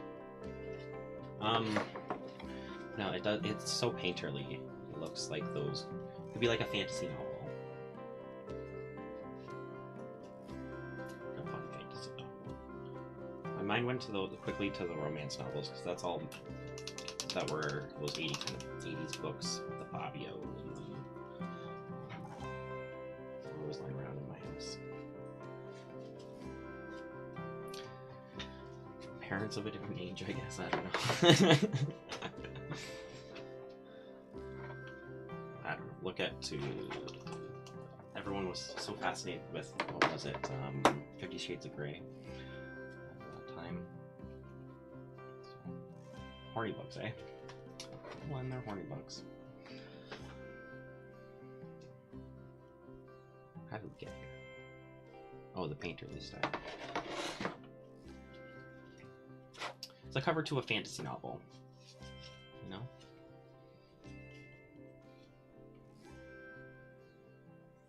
Just give a little bit of a highlight to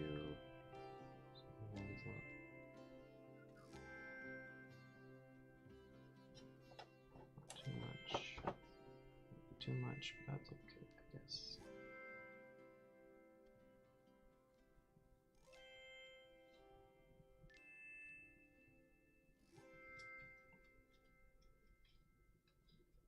Just need to be able to bring them forward a little bit.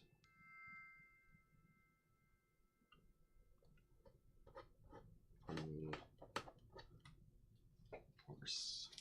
Unicorn. Whatever. The thing. Just... I think a unicorn would be the furthest piece of this.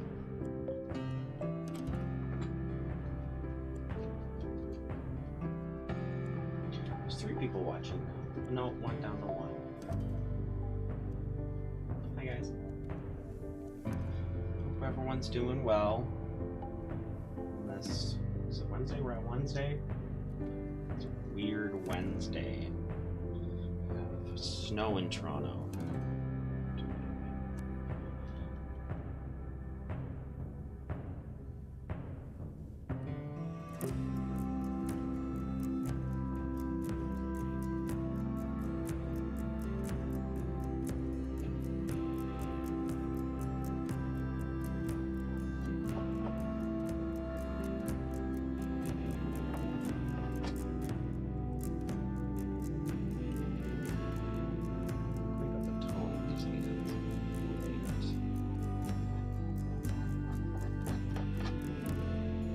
be honest, when I decided to paint hands, I regretted the decision immediately because I don't ever work with people. I just don't do people. That's just like I'm diagnosed with autism, but I'm pretty sure I have autism. Diagnosed with ADHD, so Just on like the somewhere on that spectrum. When it came to art, I never enjoyed people. Just can't capture it. Tried to write a comic a little while ago. Getting into caricature design. It's hard. It's really, really hard.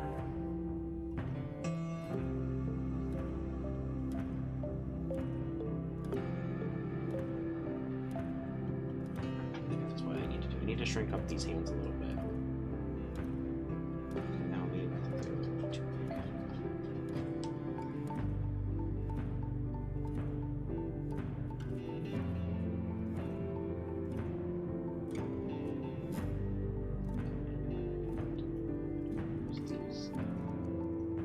Use this red as just capture a little.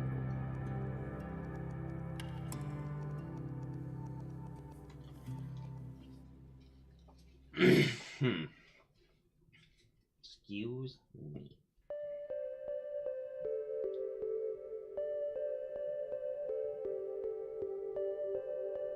I'll wait for that to dry up a little bit before I play with it anymore. I feel like we need to define more of the fur here.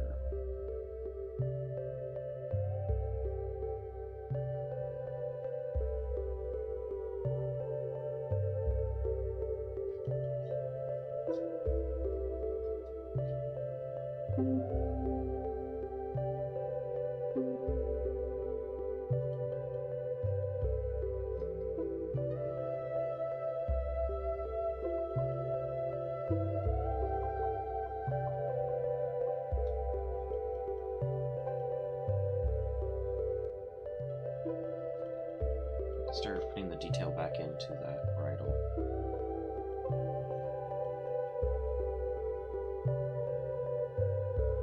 Just working with a pretty light brown, sandy brown.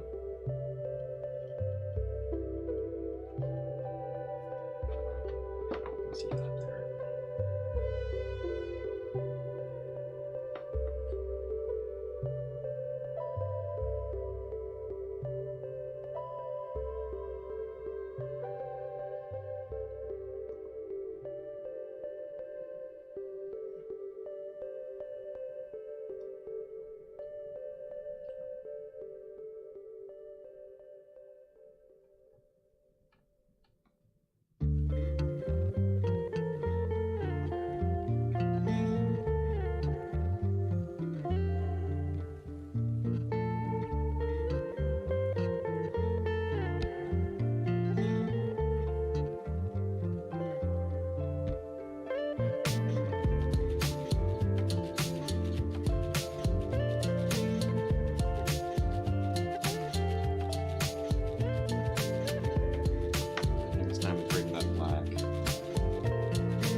How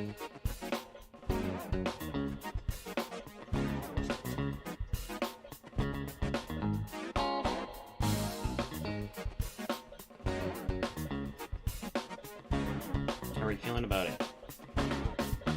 Anyone? Anyone? Benny? Olive? Dinner time, just like looking at me. Hungry eyes.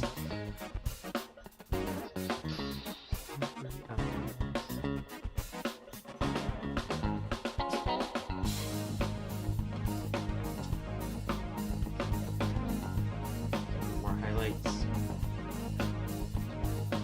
What I do is make that eye starkly black.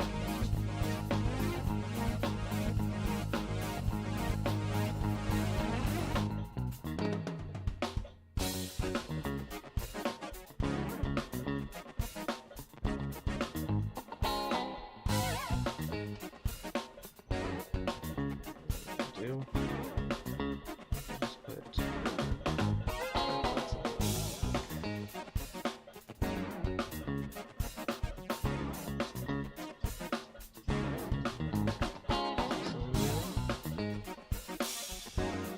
bit of color, bit of red.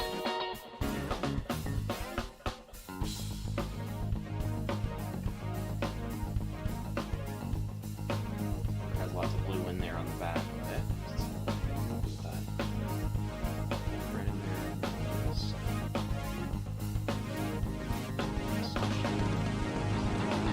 A bit more brown.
Mouth. I don't know if I'm going to be. I'm never going to be.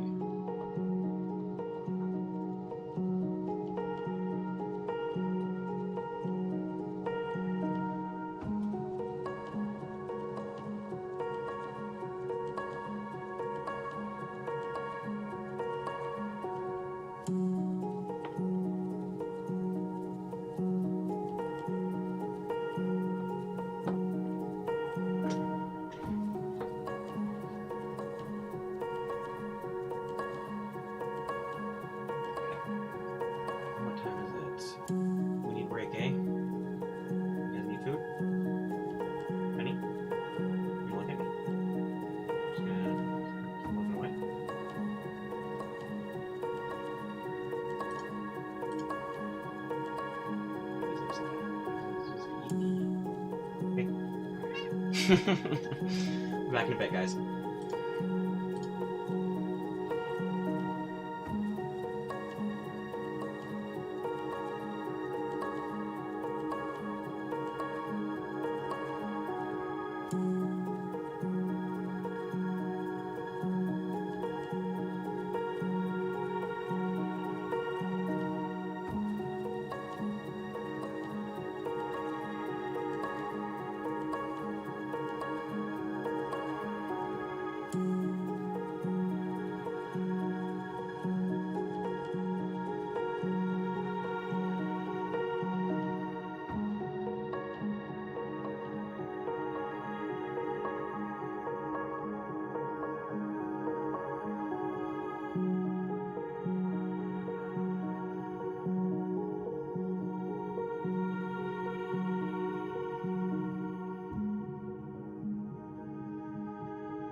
Finish this painting. So I think we're almost done. The hands could use a little bit of work still, but I think they'll always need a little bit of work. I'm not the best. There's a name for it. Can't think of it. People who paint people. I'm not good at that. I'm good at still life or imaginary things. Animals too. I like animals. do we need to do to this guy? Let's look at it together.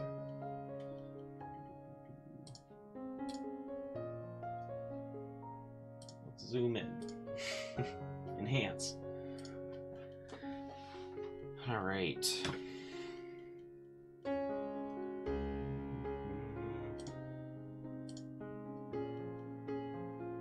I think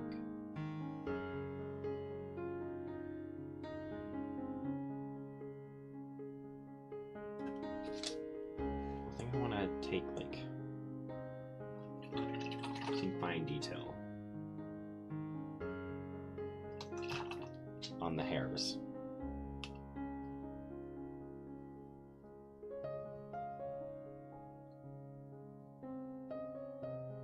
Especially these spots up here.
hands.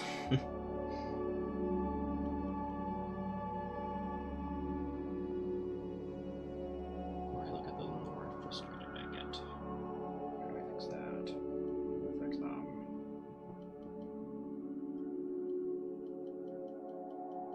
How to fix you hands? How to fix the hands?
I feel like we're getting close there.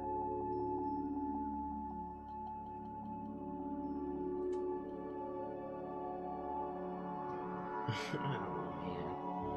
What do I do with these hands?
Did that help? I feel like it helped.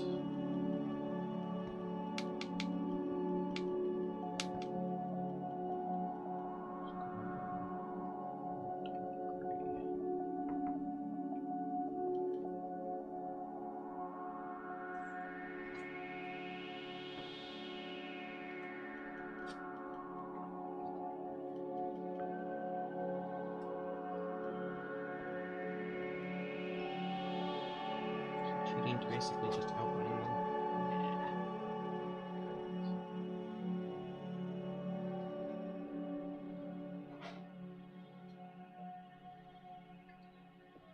Need to make more of the. Maybe I don't. Let's just use yellow. Bridal color for your.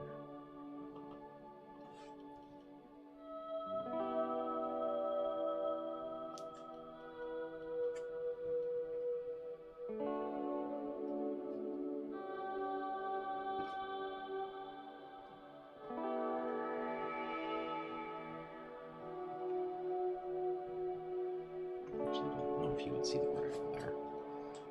Let's just do this.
up some random pigments from all over my palette. I'm just going to start pixeling up the background here.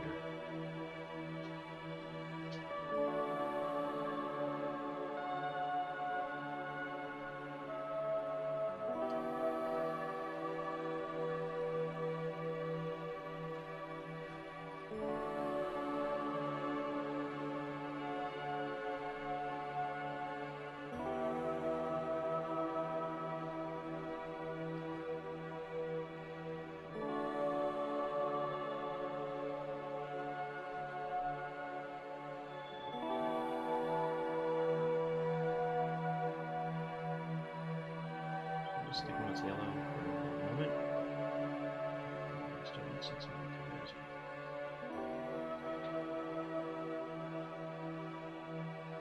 Some color stars in here.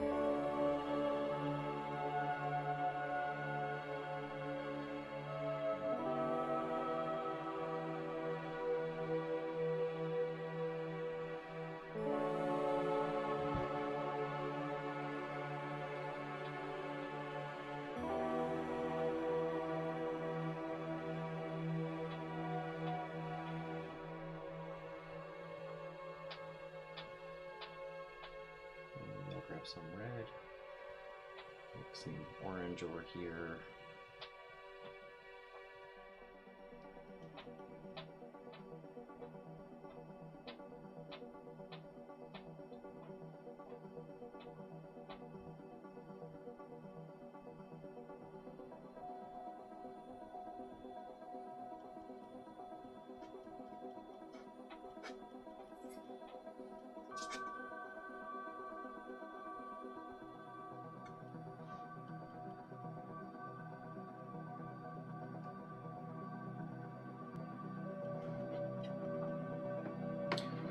Try and test it. A really wet brush.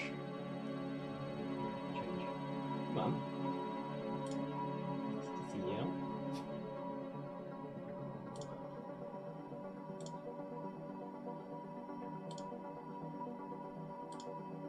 Which one? Cam 2. Thank you. It's a present for Aaliyah's birthday. Ooh, that's gonna work nicely. So I'm just gonna do a little bit of a... Oh, I'm gonna get it all over my edge. I should have known that was gonna happen. I'll clean that up in a second. What we'll do, grab a spare piece of paper.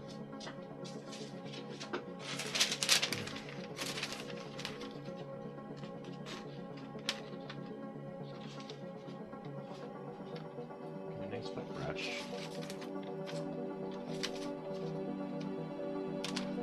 We'll just focus in on some spots.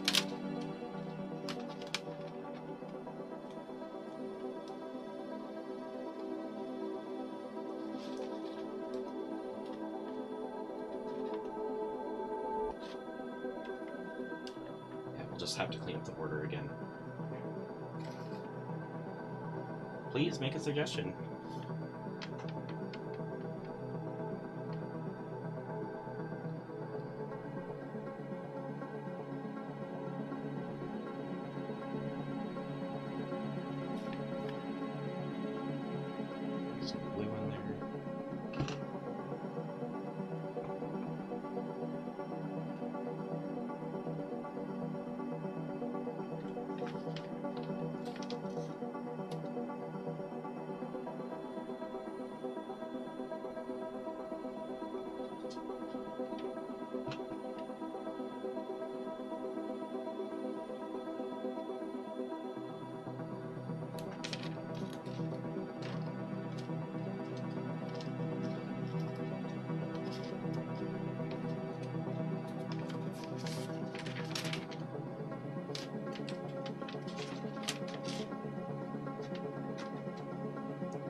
Mom's in chat. She got a suggestion.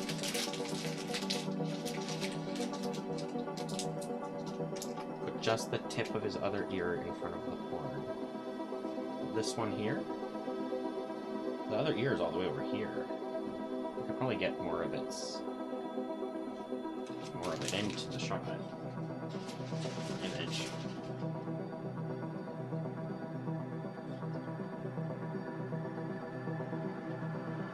What I'm really having trouble with is my hands. Maybe I could just use some reassurance on that. It looks fine.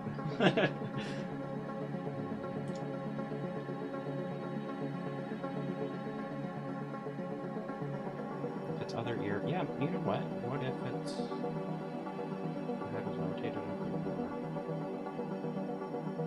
I'm not sure how I could get it in front of the horn though. I'm not quite seeing what you're seeing, maybe.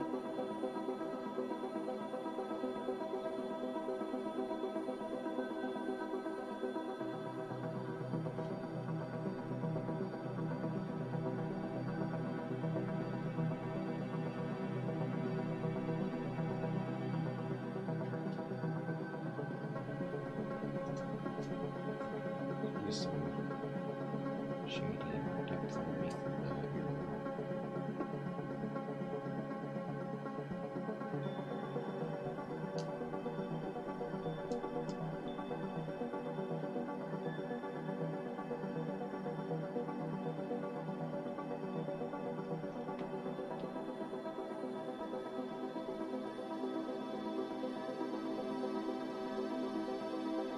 I need to fix that.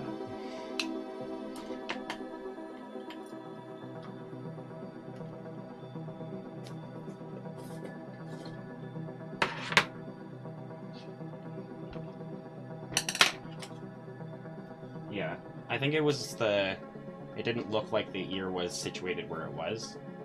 It looked like maybe it was further beyond.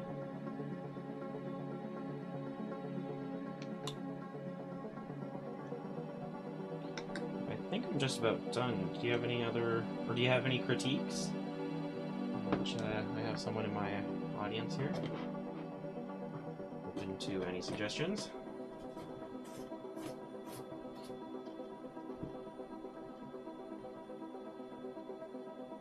Maybe I'll put in that other ear. I'll make sure it catches some light or something.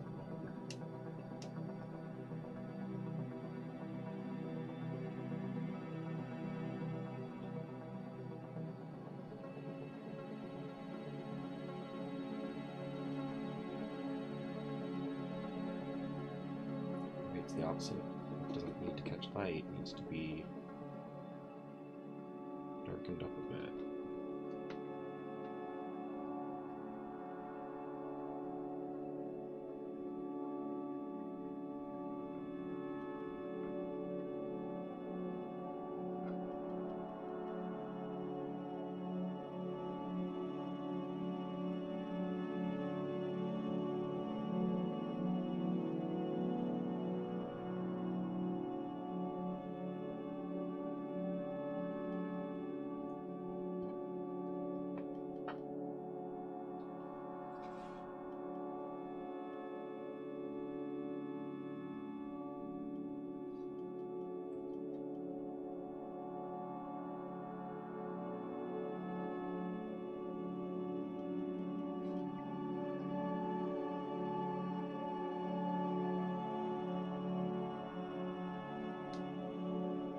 Has a critique. Well, before I get into maybe a tinge of orange on the tip of the hands, reflecting the planet's light.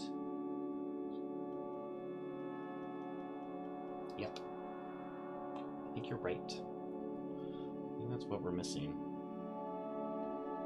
I can't, for the life of me, I just can't get these hands right.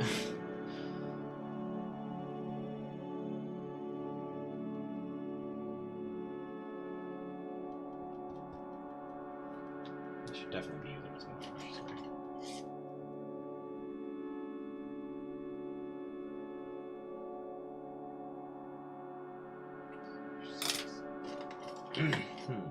I just need something with a fine point.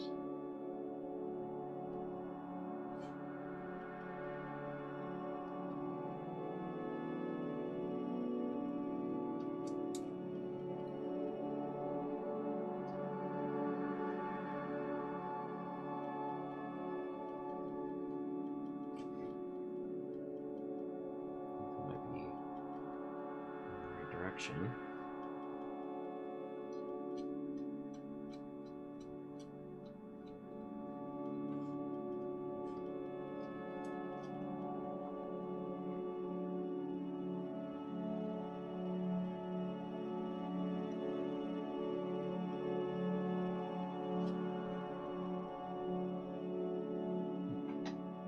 Hair's been bothering me all day. So itchy. What do you think?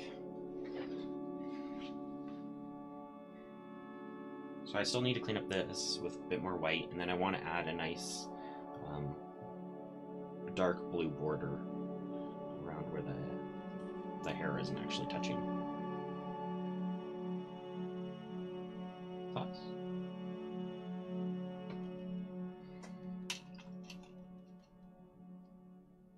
Let's clean up this bit here.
Calm down, song. Calm down. I can never remember what song it is. It's always at the tail end of the song that it plays this.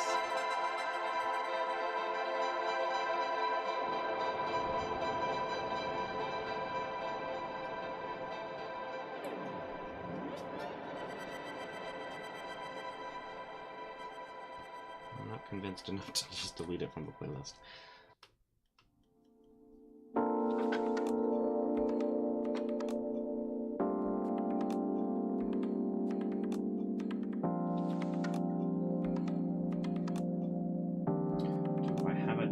Shadow between the knuckles on the right hand.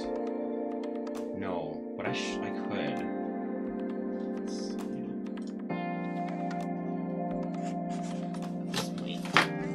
Here, let's get closer.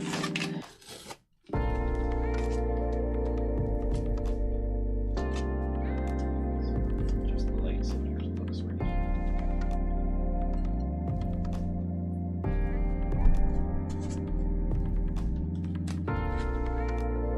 Really hard for me to see it right now. It's so blown out.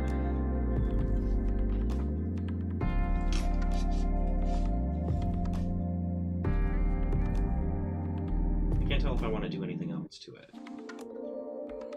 Maybe.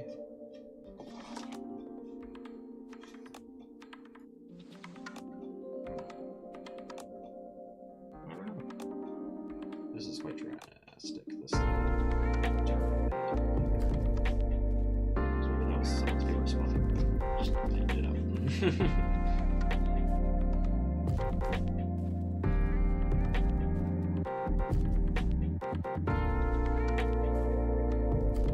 I'm just kind of waiting for it to dry at this point. So if there's any last comments.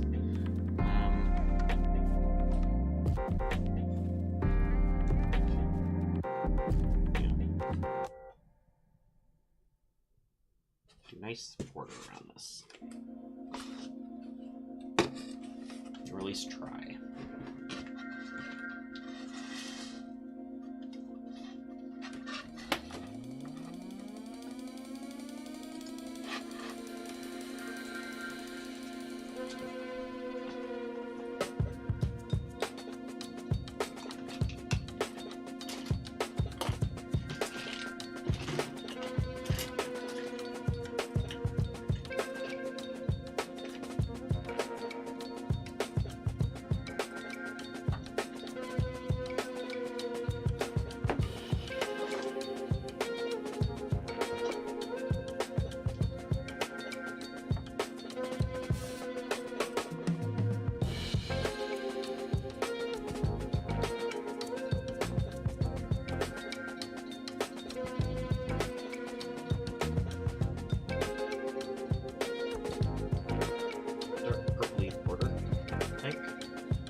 I admit, I don't have the most steady hand, so I'm going to be blocking the view a lot.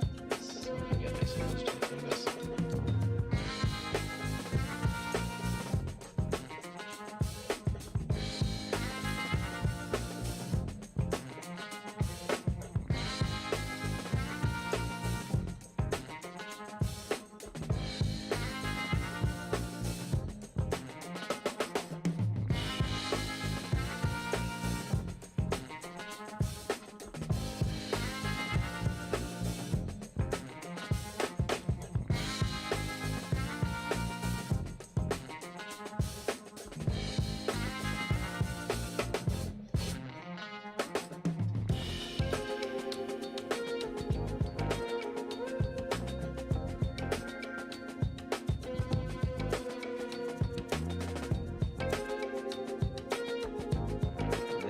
Given up on it being a outline. Now let's just clean it up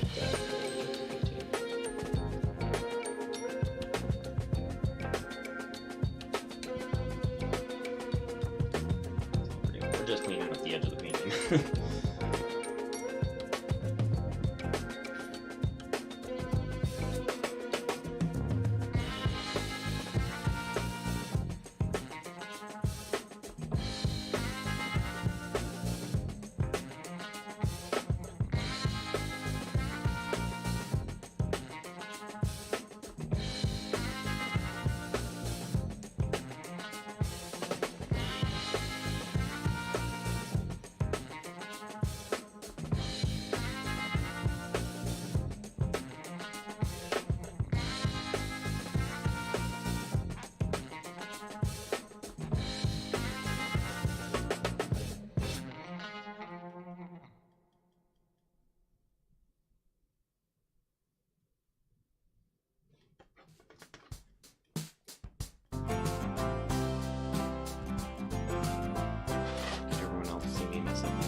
Spots with the paint's kind of really loose.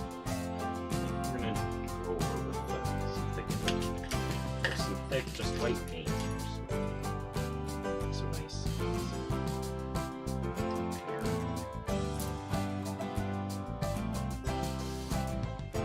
Really nice brushes.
pretty happy with this, I think.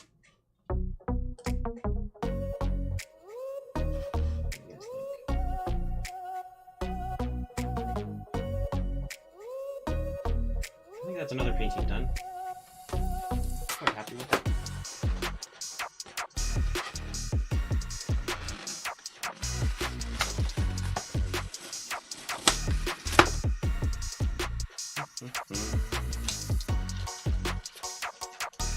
So I'm probably going to end up mounting this foam core onto a more rigid board, like some millboard or something.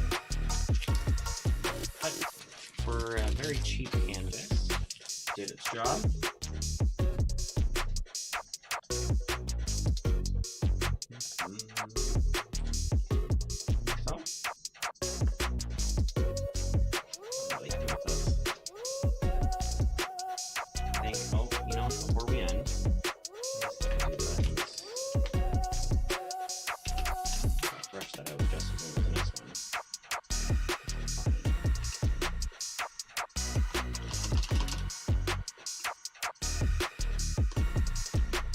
Sign this.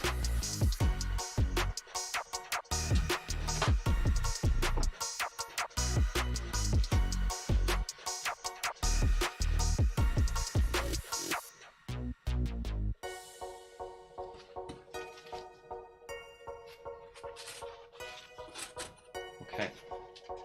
What do we think? What color should the signature be? Probably orangey red. Do we want to put it here or do we want to put it in the painting? Decisions. Looks Amazon. Thanks, Mom. When autocorrect fails you. I think it looks Amazon as well. Maybe a blue. Maybe a nice little blue signature. I think that's what we'll do. There's so little blue paint. I anticipated using a lot more than I would. Even though it looks like I used a fair bit, it's not a lot. Alright, I can't do this cleanly without... Spell check just certainly does suck.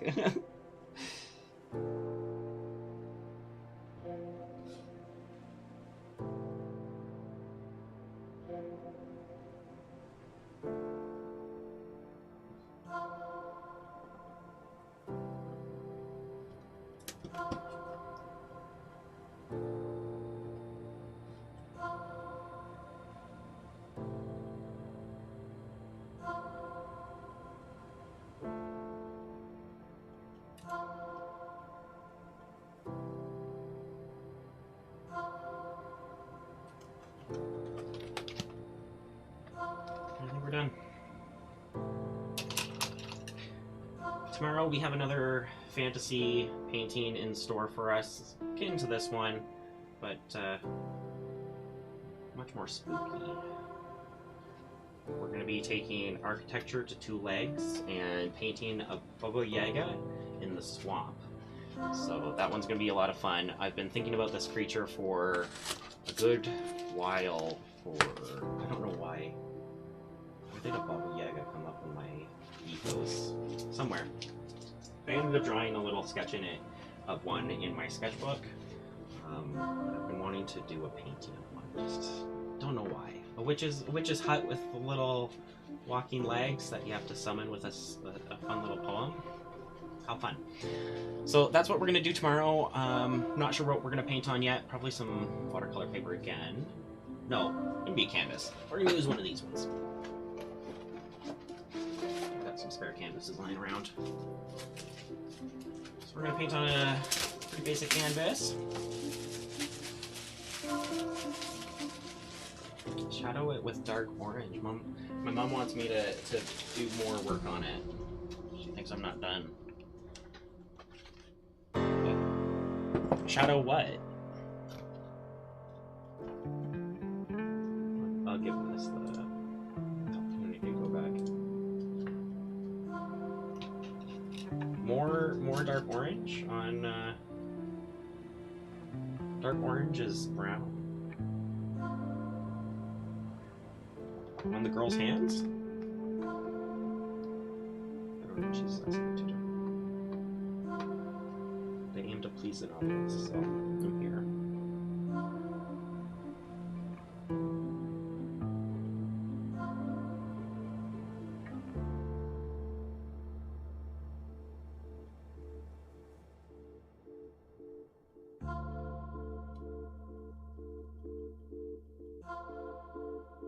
Oh, shadow my signature with dark orange.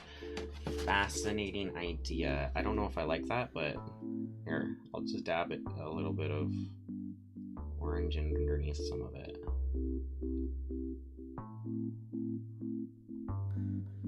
I don't think I like that. I'll be honest, I don't like that. We can just like give it a little. I think we're gonna have to. We have to lean into it now.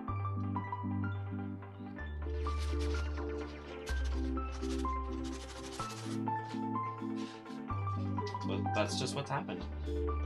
I thought you were talking about like adding some more shadow into the hands or something. But, that's okay. We're good. I think we're done.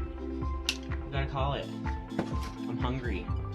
I have to go take a dog for a walk, so I might as well go get food while I'm up there. Thanks again for joining. Tomorrow we have